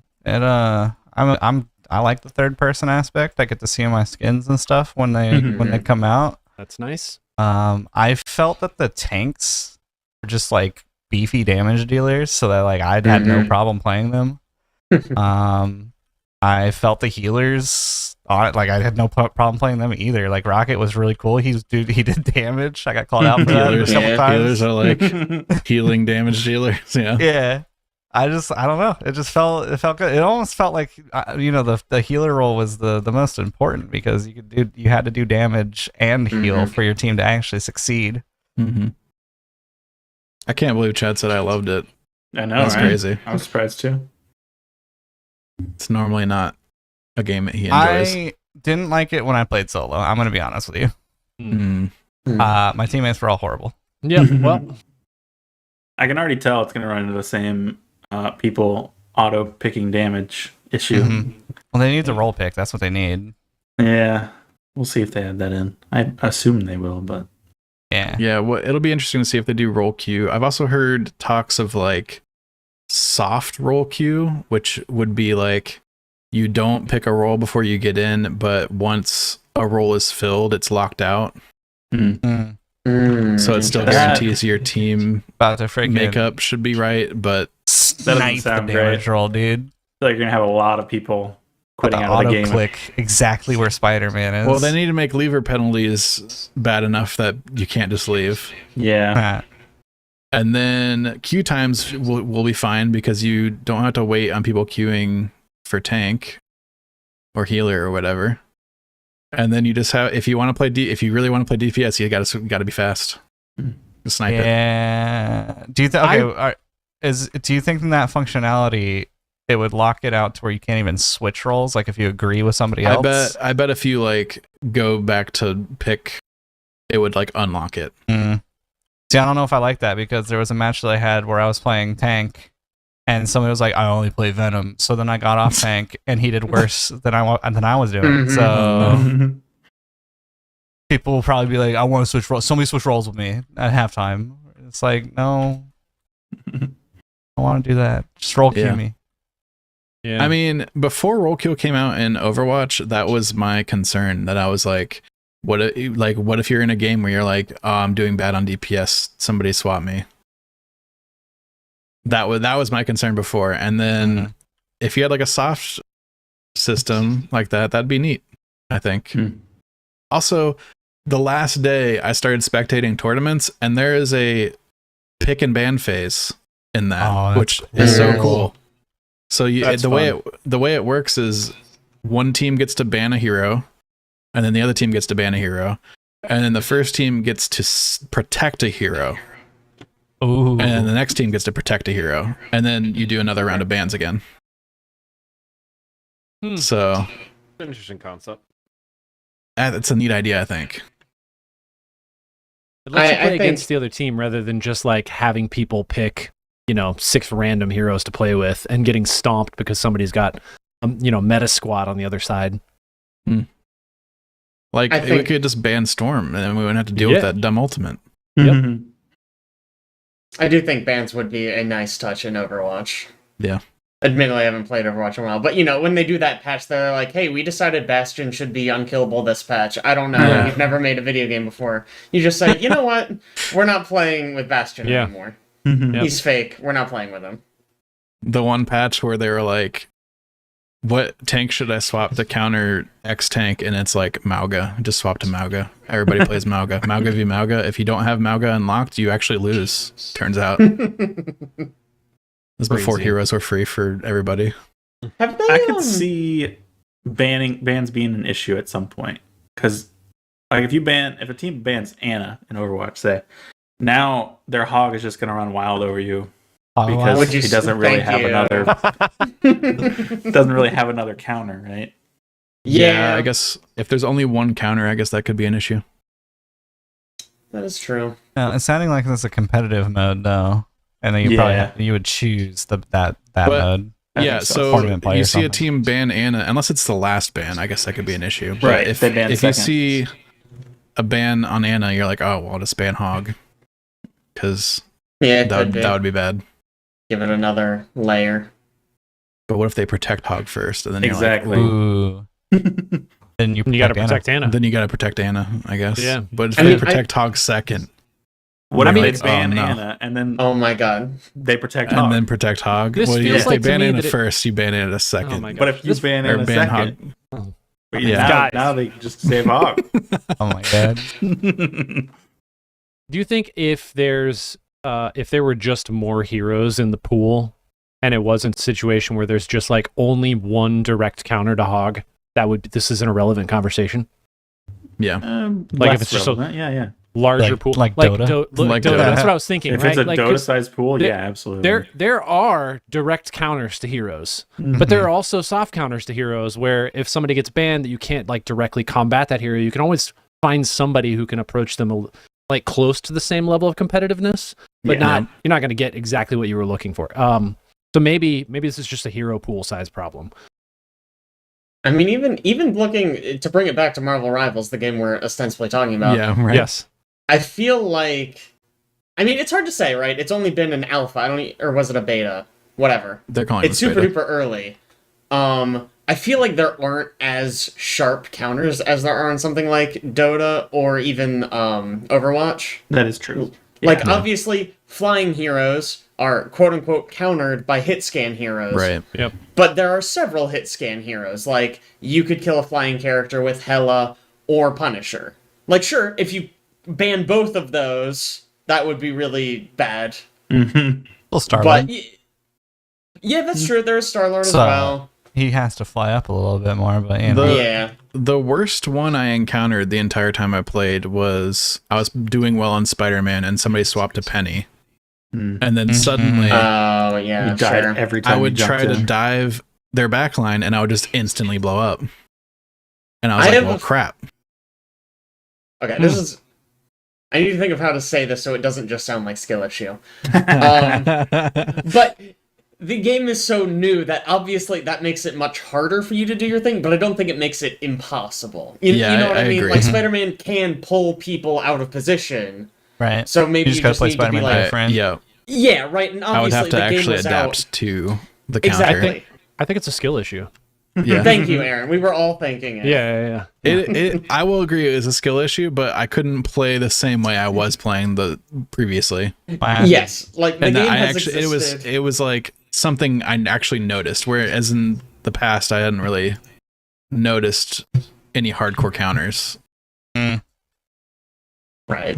The game has existed long enough for you to understand how to play Spider-Man Yep. at all. Not long enough to be like, oh, well, if this happens, maybe I can do this. It's like, no, I know what his buttons do. That's where I'm at. This is all I do is right click until I have the thing, and then I go in for the one shot. I'm not using the pull somebody out of the group. What is that? That's right. a different tactic. Yeah. I was using that. I was pulling stuff towards my team before I Heck went yeah, in. dude. Heck yeah, dude. I adored this game for what it's worth. I had a great time. I could see myself trying to play ranked in this game, maybe. You already did. You in I fact know. did already. I did a little bit just because of like the reward that they were offering. Otherwise, I the probably spray. wouldn't have touched it. Great reward. But then after I did that, I was like, oh, you know what? Rank's pretty fun. Watch your number go up. That's pretty fun.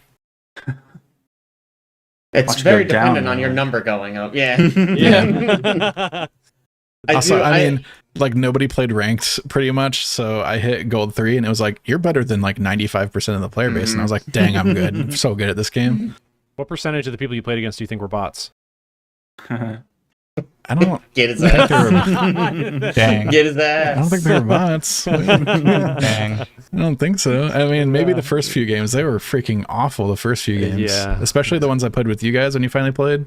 Oh, yeah. Holy crap! Yeah, And dude, this we game just get walked up- hard, and then But again, I think, we talked about this before. We came from playing Overwatch. We've played a couple hero shooters where we feel competent as a team. And you're like a lot of people who are probably coming in this game, they're like, oh, I like the Marvel IP. It seems like a cool, fun shooter game. I'll play it. And they queue in solo. So there's no team coordination. There's no good comp. And people just run around trying to shoot people, not really understanding how hero shooter mechanics are supposed to function. Yeah. I think that's going to flesh out, obviously. And we're going to get to a point where there's just way too many sweaty people again. Yeah. And just get exhausted with the game because you're getting outplayed. It's a skill issue. Mm-hmm. That is But- what worries me. A lot of the fun I've been having is that it's so kind of like Wild West, where it's like, oh, what's good? How does this character even work? Mhm. Everyone's still kind of learning, and so that's really fun. But once you get like once people Mhm. start to figure out like, oh, Venom is crazy busted, it became a lot less fun because everyone just picked Venom. Cool The character. beginning of any shooter is the best time to play it. It's true. Yes. It is the most fun. Because it's Nobody the knows most what they're doing. chaotic. Yeah. Yes. That's really what it is. There's just a lot of chaos going on. When a team is like incredibly tight and figures out like the intricate mechanics of how to play around each other, it becomes way more monotonous and really frustratingly difficult to pull anything off. Like, Yeah. I don't know. It just becomes hard. It's like there is obviously some fun in like, oh, we figured out a really good combination of things and like Yeah. we're optimized. But it feels really bad to be on the other end when you're just trying to have fun with your buddies and Yeah. someone else shows up and you get hit with like a super duper ult combo and it's like, man, Yeah. I was just here for a good time, I mean, I think It's we fun to push experienced that buttons. a couple of times in the ranked play we did with Marvel Rivals. But just maybe not like team ability lining up, but just people who are really good on one character and they Yeah. have enough like competency with the rest of their team that all of a sudden we end the game and Storm's got 38 kills. Yep. Yeah. Our team has like 7 total. All right, Mhm. cool. I don't know. You're probably gonna face that in any game though. Yeah, right. People are just gonna get good. The 5th time in the match that you get killed by the Iron Man ult. Yep. You just like want to ult F4. The nice part, I will say, I started this game out. I felt like it was slow. I think for me, that's just because it's third person. That balanced out immediately. I do not feel that way anymore. I feel like the characters, while unique, probably are not really drawn away from each other enough. Like Overwatch game, in Overwatch, I feel like some of the characters are just so dramatically different than the other characters, and they have such a unique playstyle or different playstyle that you have to figure out how to play against them. So I hope they balance some of the characters they have, some of the heroes they have in this. Sorry, some of the rivals they have in this out Thank you. to make them Yeah, Punisher specifically says he's not a hero. Mhm. true. Of course he Like- does. I think Venom is a very unique and fun and interesting hero concept, but there are other heroes that I'm like, this is lame. Penny Parker, Sure. Gosh. what is Wow. that hero? She's pretty Penny unique. hater. Yeah, I mean, She is unique. Yeah. she's quite She's unique. uniquely awful. Jeez. Except Yeah. against Spider-Man. She's your backline protection, which is what I realized with the Spider-Man play. I guess. She's Yeah. not like a frontline tank.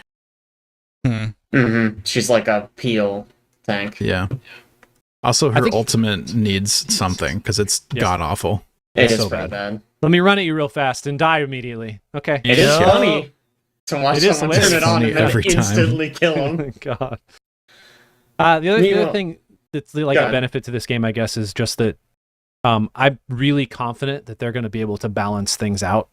We experienced a lot of unbalanced abilities, timings, call outs, like voice lines that indicate that there's an ult going off, or just literally the time frame between casting an ult and being able to actually use it.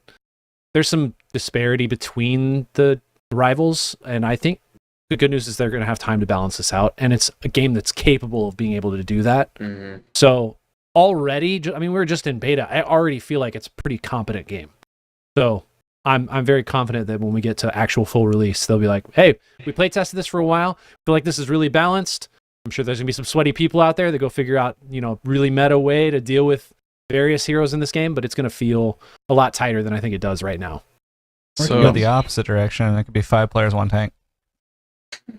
I didn't get to mess with it, but they slightly extended the beta by like 6 hours and dropped a patch at the very end. Oh yeah, I did read that. And one of the fixes says fixed an issue so Storm's ultimate no longer unjustly pierces the scene, whatever that means. It went through walls. But- it could kill you through walls. I would Yeah. imagine. What is that? Yeah. So that's another reason why it was busted. But they added like a DLSS frame generation. They did like a bunch of stuff in the last second and then shut it down. I was like, what are you guys doing? I'll be Why even honest. bother? After the first time we got freaking just mopped up by that storm, I didn't really have a problem with storms for the rest of the time playing. Their ults didn't really do much. I don't know if people just I didn't know how started to to play learn- after. What the heck? I started to recognize the voice line, which comes with Yeah. playing over time. And then as soon as I heard it, you just like scatter, right? Yeah. Sure. Sort of like Tyre from Junkrat. Mhm. Yeah. So like Also- maybe she'll get 1 or 2, but like not your whole team every time. It's worth noting something I think we were mistaken about last time. You can kill her while she's in her ult. Yeah. Yeah, I I figured think that out last too. time we said she was invulnerable. She's definitely not, which is Mhm. weird. Feels She gets like a she big We is. were just all shield. dead, so we couldn't. Yeah, right. We just died so Immediately fast. dead. It was like, oh, she's invulnerable. Obviously, She gets a big shield, which I don't know why, because she gets to teleport and then also move quickly. Whereas somebody like Scarlet Witch does not get to teleport or move quickly, and she doesn't get a shield. Mhm. That's why I think they're gonna figure out that some of these things are just completely unbalanced. They'll fix it. I feel Yeah. very confident of that. Plus, we all know, Alex, you probably did like a long form 16-page review of like a report in that form that they asked for to give them all of the pointers that they need to fix their game for when they do full release. So I I have did actually oh like my put gosh. effort into doing a proper surveys for them I'm because proud I of you. feel like they're actually like paying attention. The amount of times they've been asking for surveys and stuff, I feel like they're actually paying attention to that stuff. So I Yeah. felt like it was relevant to give them the problems I actually saw with it. Yeah, I mean, honestly, as much as we've been bitching and moaning about it, I think it's pretty well balanced. Yeah. Like, Venom is an obvious outlier to me. He's way too good. Storm's a little frustrating, but overall, I feel like if you told me it was coming out tomorrow, full release, I'd be like, yeah, okay. Mhm. Yeah. Yeah. Sign me up, I'm in. Let's go. Yeah, it'd be a reasonable release Even- right now.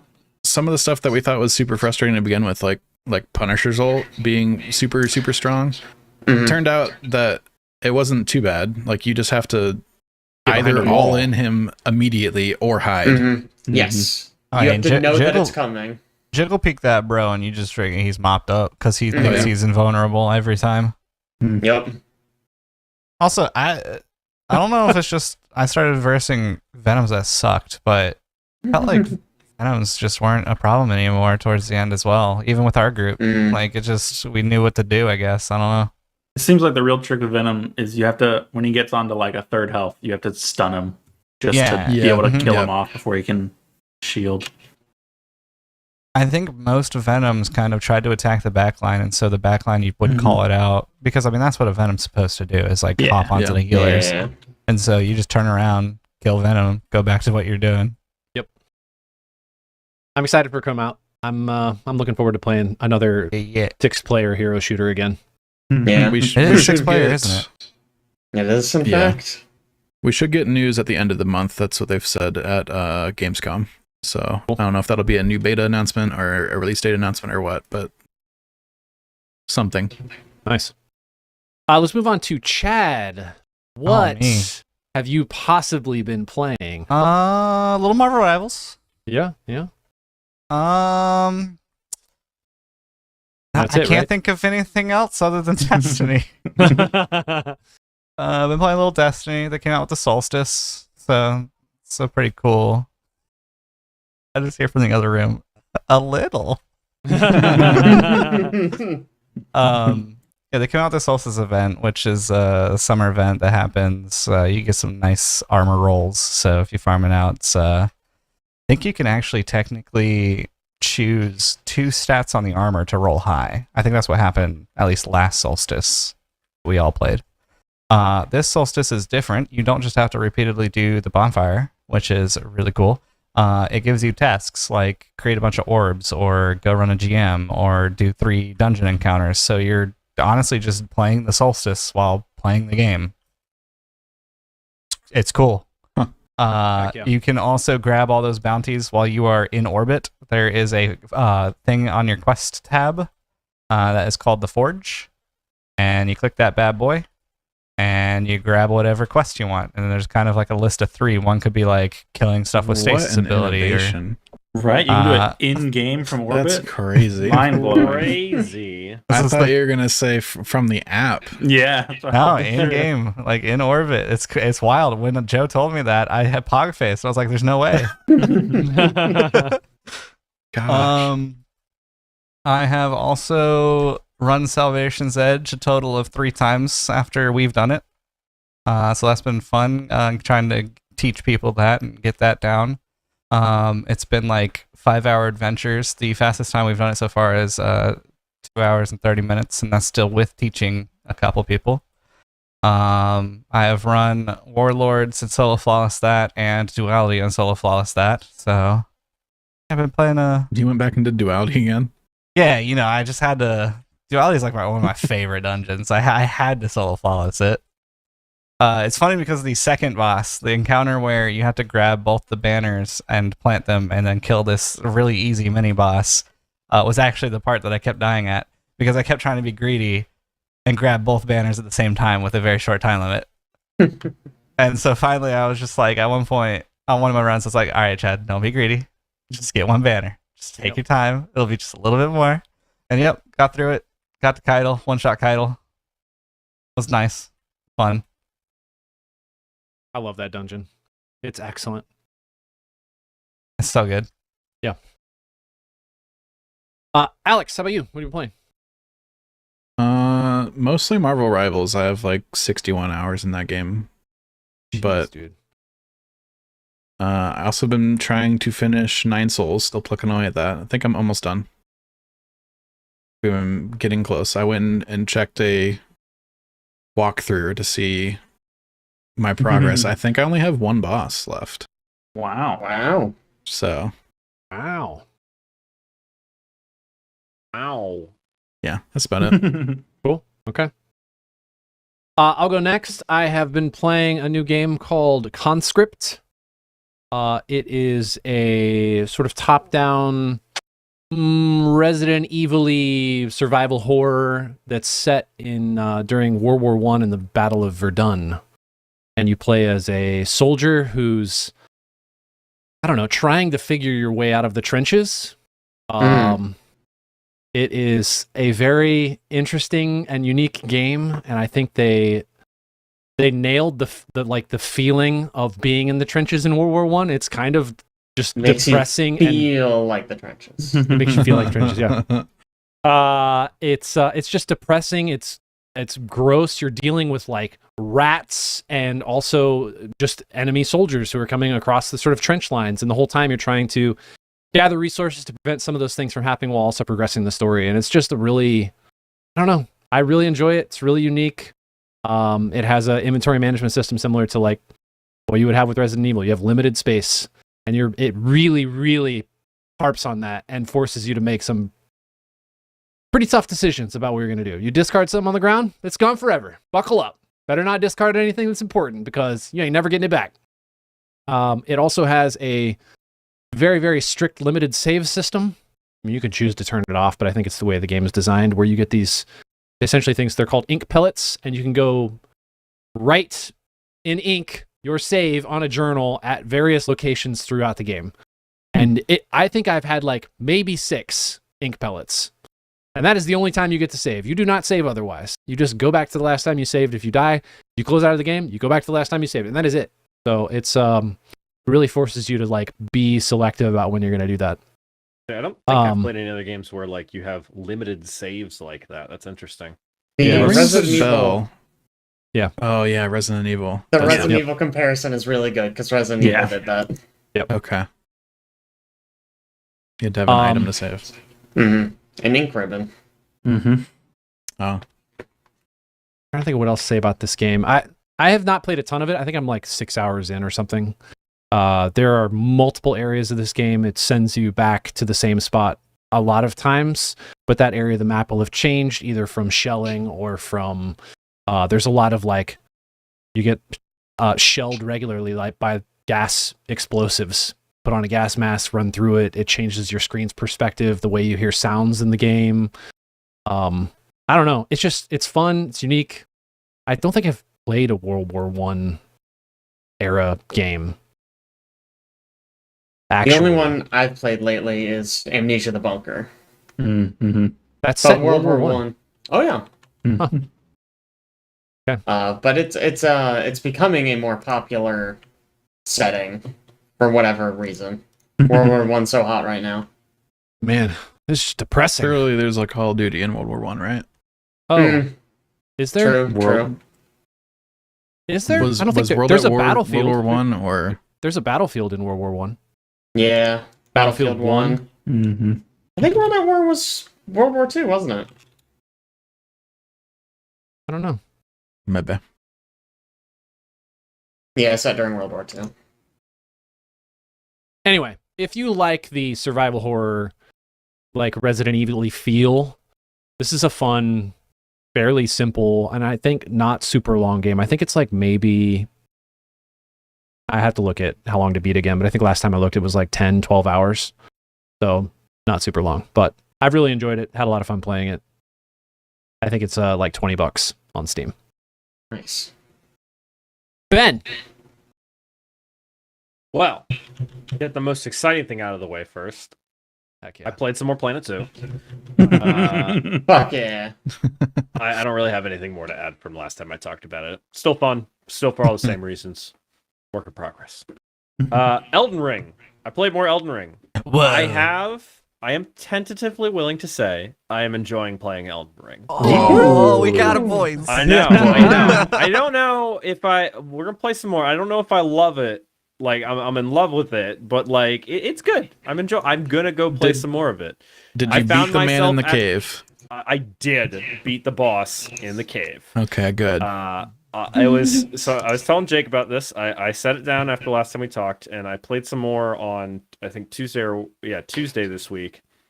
And first off, I got in and I went, cool, let me try it again. And I died several times to the regular wolves in the cave before going to the boss. It's at that point that it took me a couple lives to remember how the controls worked. The main thing that fucked me over is I couldn't remember how to lock onto enemies. A lot harder to hit them when you can't lock onto them. Yep. So I got the controls down. I was like, all right, cool. Let's try the boss again. And I beat him my first try. Granted, I beat him with such a tiny sliver of health left. I could not see my health bar. Best way to Literally, I said Liz was sitting next to me when I was doing it. I think she just sat there listening to me going fuck like for like an entire 60 seconds straight. But I did beat him. It's very exciting. do it. Nice. I then left the cave, went on a little bit further, found a like tiny town thing with a bunch of knights in it. I don't know. Yeah. And proceeded to sneak around and mostly backstab them all to death.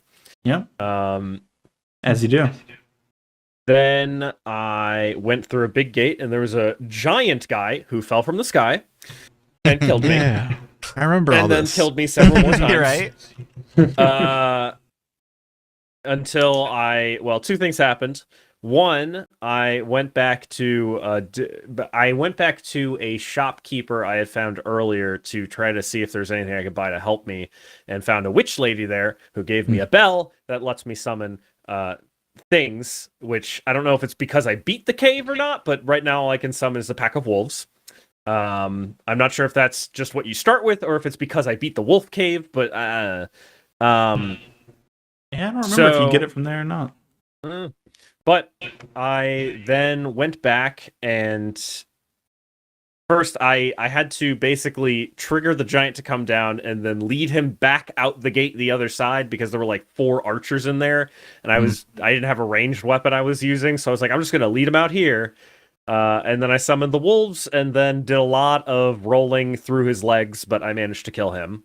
Nice. Over the course of this game, I've also been severely seriously exploiting, I feel like, the jump attack mechanic to do extra damage just Yes. constantly. That's what Just everybody does constantly. with heavy weapons. Mhm.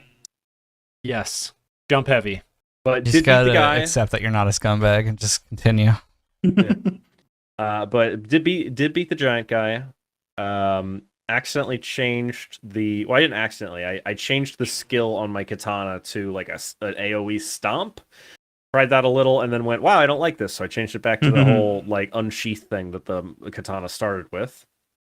Went through a couple more night guys. 4 wolves fell out of the sky to attack me. It was weird, and then I saved my game, and that's where I've left off. Love Okay. the good And, wolf tornado. I was very confused. It Scary. wasn't a tornado. They just boop, just fell down, and they were just like, "Oh, hello." I was still mixed on it. Then I found myself earlier today being like, "Man, I'm gonna go home and play some more Elden Ring," and I was like, "Shit, Yes. it's got me." Nice. So, Yes. This I don't Makes know. me so happy, I don't Ben. have a lot of time these days, but I'll give updates on the 3 hours I'm able to play every 2 weeks. Nice. We'll take what we can get. Man, when you said He'll be done in 2 years. yeah, when you at this pace, yeah, when you said I've made it a little bit further, I thought, ooh, okay, he's gotten to a new area, he's fought some new bosses, and then you described to me what you have done so far. I'm like, all right, we have a long ways to go in this game, but I believe I'm so. I have excited. not gotten very far. We get an update from Caleb. How's Caleb's Elden Ring going? Oh, stuck on that final DLC boss. Still. I haven't really played it that much. That's embarrassing. He's pretty tough. I did go and find all of the Shadow Tree fragments so that I could be fully leveled on Shadow Tree stuff. So we'll see if that makes much of a difference. I doubt it will. I just wanted to know if you beat him yet, because today I read an article about how a goldfish beat him. So, Oh, no. Goldfish. yeah. I'm not taking Okay. this from the guy who hasn't even finished Elden Ring. Okay. Yeah, OG get his Elden Ring. ass. I forgot to mention, I did get my girlfriend in Elden Ring. That did happen also. Man. Oh, wow. When I have her when now. Ben started the Nice. segment, it was reminding me of the TikToks that I used to watch of Baldur's Gate when it first came out, and people were just, like bashing on it and saying it was bad. And there was this one guy in particular that was like, "This game sucks. Okay, I'll prove it. I'll play it, and I'll show you guys how bad it is." And so then he starts playing it. And he's like, "Yeah, I'm like 3 hours in, and I don't know if I like it, but I got to this town and I started talking to these guys, and I was kind of interested in what they were saying." So I'll tell you what happens for the next session. And the next session comes on. He's like, "All right, so I played for 8 hours straight. I'm addicted to this game now." For sure. Caleb. So I went back and replayed, I don't know why, but I had a hankering for it. Prey Moon Crash, which is the DLC that's like a roguelike version of Prey, essentially. And I think we probably talked about this before, so I won't say much, but man, what a stellar game. It is such a unique roguelike experience. I highly recommend anyone who's even slightly into roguelikes to check it out, because it is so cool. Was it just all the conversation we were having about Arcane Studios, and it was just like at the back of your mind there was an itch? For I don't praise? know. Like, Is that the arcane Well, that shut down? I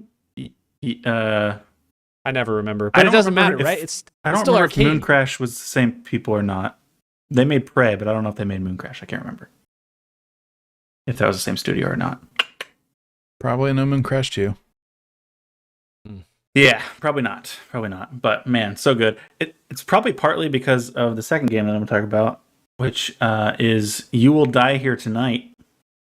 It is much much in Aaron's genre today, as it is also a very Resident Evil-like top-down retro kind of aesthetic game.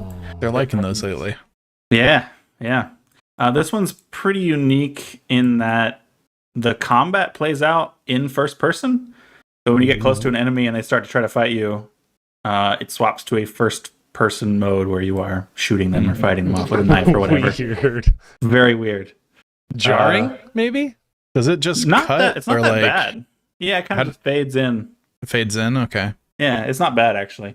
I was imagining the camera like zooming into perspective. I think that'd be kind of cool. No, it doesn't do anything like that. Man, this game has a lot of really cool puzzles in it. It's really, really short.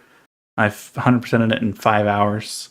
Dang. It's not long by any means, but it does some of the same stuff that Prey Moon Crash does that I think is cool. Not to nearly the same degree as Moon Crash, but it has hints of that, which I think is really cool. So it's like a roguelike that you play with multiple different characters. Kind of its big thing. And it's got a really cool narrative that almost becomes meta at some point. Pretty interesting. Really recommend it. I think Aaron in particular would like it since he likes Conscript. Yeah, it looks a little bit more horror themed than Conscript is, but definitely in the same vein of navigation and just like style. So yeah, I'll probably give it a try. Okay. Last but not least, Jake. Yeah, so I don't know. I haven't had a lot of time to play stuff, honestly. But after playing Marvel Rivals, I kind of had a hankering for something Marvel-y. So I installed Marvel Ultimate Alliance, which was a PS3 game. That's crazy. Yeah, I don't know. It took, honestly, most of my time spent playing this game was trying to figure out how to get a controller to work with it. It turned out I had to turn off Steam's built-in, like, controller configuration thing. Oh no. Don't know why that was causing the issue. I assumed that would help fix the issue, but it Right? did not. I had to disable it, and then it just worked fine. So for anyone who doesn't know, Ultimate Alliance is sort of like a action RPG that has a huge pool of Marvel characters to pick from. It's kind of just like a beat 'em up. You have, you hold the right trigger and you get some abilities that come up. You level up, you can unlock new abilities and level up your abilities. You get different costumes, and the different costumes have different abilities you can unlock. It's just fun. It's not very complex, I'll say, but it's good, clean fun. On my team right now, I've got Dr. Doom, which is funny because he's also the primary villain of the game. What? He was like I don't know if it was DLC or if he was like a special edition character, but I just have Dr. Doom. I'm just running around with Dr. Doom, and they're like, God, we gotta stop fucking Dr. Doom. And I'm like, preach, brother. He's out of control. But I've got him, I've got Deadpool, I've got Hulk, which also must be a DLC character because there's a mission where you rescue Bruce Banner, which is also weird when I'm like, oh, hey, look, it's you. It's me. And who's my last guy? Dr. Doom, Hulk, Deadpool. Wow, they must really be making an impact. Nightcrawler. I've been using Nightcrawler. Wait, do you play as one of them and the other four are just hanging around? You can switch on AI? the fly. Okay. But yeah, the people you're not controlling actively are just AI controlled. The AI is dog shit. They basically just mash attack. Theoretically, it's multiplayer, but I was like, man, I'm not gonna get anyone to play this fucking 2002 game with me. I'm just gonna play it. But yeah, fine. it's just fun. I don't know. I think the thing that has brought me the most joy is that it predates all the Marvel movies, and so it feels like they didn't quite figure out what part of comics are too stupid to include in media. There's a character just called Dum Dum Dugan. That's his name. And they call him that. They're like, yeah, we just got some intel from Dum Dum Dugan. I'm like, you shouldn't have used that character. You should have picked someone else. Like, literally anyone else. And then, like, the main villains, I wrote this down because it was so funny. They are the masters of evil. Nice. Yeah. That's what they call themselves. I love it. That's great. Excellent. What do we call our group? I don't know. We need to make sure everybody knows we're very We're evil, evil. though. Do you think that we should make sure they know that we're basically cartoons? Yes, it's very important. Yes. It's, oh man. It's a good time. It's a nice one when I'm like, man, I want to play something, but I don't want to like Elden Ring. I love Elden Ring, but I need to be like dialed in if I'm going to play Elden Ring. It's like, I need to be able to like focus and react, but sometimes I'm like, man, I'm tired. I just want to push buttons. Yep. And it's been good for that. Nice. Now, I really want to see a Marvel Rivals version of Nightcrawler now. Oh my god, that Now would that be you so mentioned much it. fun. Holy shit. I feel like he's gonna be just like Spider-Man. Yeah. Man, Maybe. you know what I didn't think about, but it's really convenient for Marvel Rivals is that they have such a deep pool Oh, of yeah. personalities to be able to pull from. Yeah. Basically They unlimited. have Luna Snow in the game. Who is that?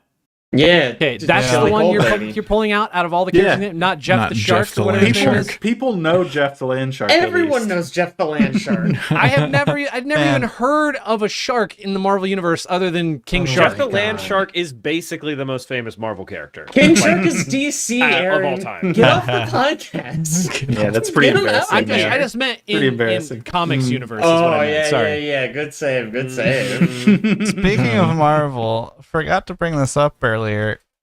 Did everybody see who they chose for Doctor Doom? Yes. Oh, yeah. Yeah. Robert Downey Jr. Man, Yep. Arnie J. that is like, Interesting. man, there's like a good side There's to no that other and also a actors in bad the side world, to that. You know, right? why would you find a new actor? There's none. So, arguably, the good side to it, and the side that's kind of exciting, is since they're already dealing partially with multiverses, this could just be evil Tony Stark, Hmm. which is like, all right. But then Sure. also, it's just like, man, has there really been a good Doctor Doom like on screen yet? It can't. Like, no. I mean, I'm not gonna say it can't, but here's the thing: evil Tony Stark doesn't. There's no basis for that in any comic that's ever been. Sorry, not him being evil, but him being evil and being Doctor Doom. There is no Well, basis there, for No, that. and- Sorry, It's it actually from a exists. comic. Yeah. Yeah, Tony Stark being Doctor Doom. Tony Stark ends up being Doctor Doom in one of them. Yeah. yeah. Never mind. I Get his apologize. ass out of I here. had not heard Fucking of that roast one. him. Freaking first Kick Aaron him now, off the now podcast, Ben. too. My bad. Like, Yeah. holy crap. Yeah, get That's Uh, instantly what fake everybody started gamers. citing. Yeah. But like at the same time, it's like if we could just like have a good Doctor Doom with like good Fantastic Four characters, maybe we can like, I don't know, have a good Fantastic Four for once. But no, Tony Stark. It's a safe option. People who Tony Stark, read Robert Downey comics Jr. always talk about how Doctor Doom's like the greatest villain of all time. Mhm. Yeah. So if he can do like a really good performance with him and they actually write him well, I think it'll be awesome. Just about to see Tony trying to sell missiles the entire time. I've also seen people calling for like they should just not have him ever take his mask off and not actually be Tony Stark. Y'all, you Mm. didn't But there's hire no- there's Robert no Downey way they're gonna Jr. do to that. hide his face. Like, there's There's no fucking absolutely way. no way. Mhm. And I Yeah, actually we think we I couldn't would even get that with prefer. Halo. I think I actually would prefer the version where it ends up being an alternate version of Tony Stark. Yeah. I think that'd be If- an interesting storyline. If that But happens, it'll be decent. But like, I mean, at the same time, I'm like now sad that I know who's playing him.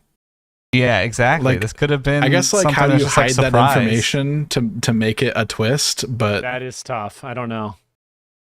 it would have been I- cool if I had no idea and it like he lifted his mask and it was him. I was like, oh, I will say the issue is if I didn't know he was playing, I probably just wouldn't have any interest in it. Honestly, Oh, like I yeah. haven't watched any Marvel movies in That's a hot true, yeah. minute. I haven't Like- seen any Marvel movies No, since Endgame. oh wow, got out on the high note. That's It's kind of what genuinely happened. good for I you. watched Endgame, and then they kept being like, "Oh, this next movie's out." I'm looking, I'm like, I don't care. Like, Yeah. and that's Smart. been basically all of them. The only one which I do feel like I want to go back and watch is some of the Spider-Man movies, which I have not Yeah. seen. I haven't Mm. seen anything I like other the than Spider-Man. the first Those are good, Spider-Man yeah. movie. Yeah, Spider-Man they're ones I are was good. about to. The sequels to those look decent enough that I should watch them, but Tom none of the other Holland and Marvel movies I Zenyatta. feel like I care about. They just carry the show, so the movies. So you're fine. Did you say Zenyatta? Don't just skip over it. Just Zenyatta, keep moving. Zendaya. My brain tonight, guys. Zendaya. I was about to say, I feel like even though we kind of knew who was going to be in the Spider-Man movie, we still had it never really confirmed. Yeah, So it was still a question mark. I feel like they could have done the same thing with Robert. Like they could have just not really said anything and like maybe had it not I think- listed as cast or I don't I mean, know. they've I think hidden it'd have been stuff much. before. It would have been much harder to hide who is playing the primary villain versus we haven't even confirmed that we're pulling in other Spider-Men to this movie and it's like a secret surprise and we just have them show up. Oh, they've hidden Miss Deadpool or whatever. True. There's I see what you're saying, but I feel like just like it's a Doctor Doom. And that's it. Yeah. I honestly think if there's any like set of characters that people would be excited about them pulling into the Marvel Cinematic Universe, it would be the Fantastic Four. So that could be something where they probably could have kept it secret because people have been hoping for a quality Fantastic Four film for literal decades at this point. Mhm. So if anything, that would y'all have been didn't like like Jessica Alba. Like, what are you, Oh what are you my talking about? that's not the worst one, at least. Yeah, true. After they So announced sad. this RDJ thing, people have been like, man, are they going to bring in what's his face, Captain America, to play Human Torch? Yes. That would Yes. be funny. be Rise his good. role. That'd be perfect. Man. Anyway. All right. Well, I think that's it for the podcast. We'll be back in 2 weeks. Ben will maybe have faced another Elden Ring boss, so we're all I excited maybe to will, hear. in 2 weeks, have played another 30 minutes of Elden Ring.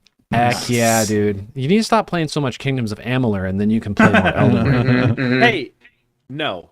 Uh-huh. Too much Planet Zoo. Too much.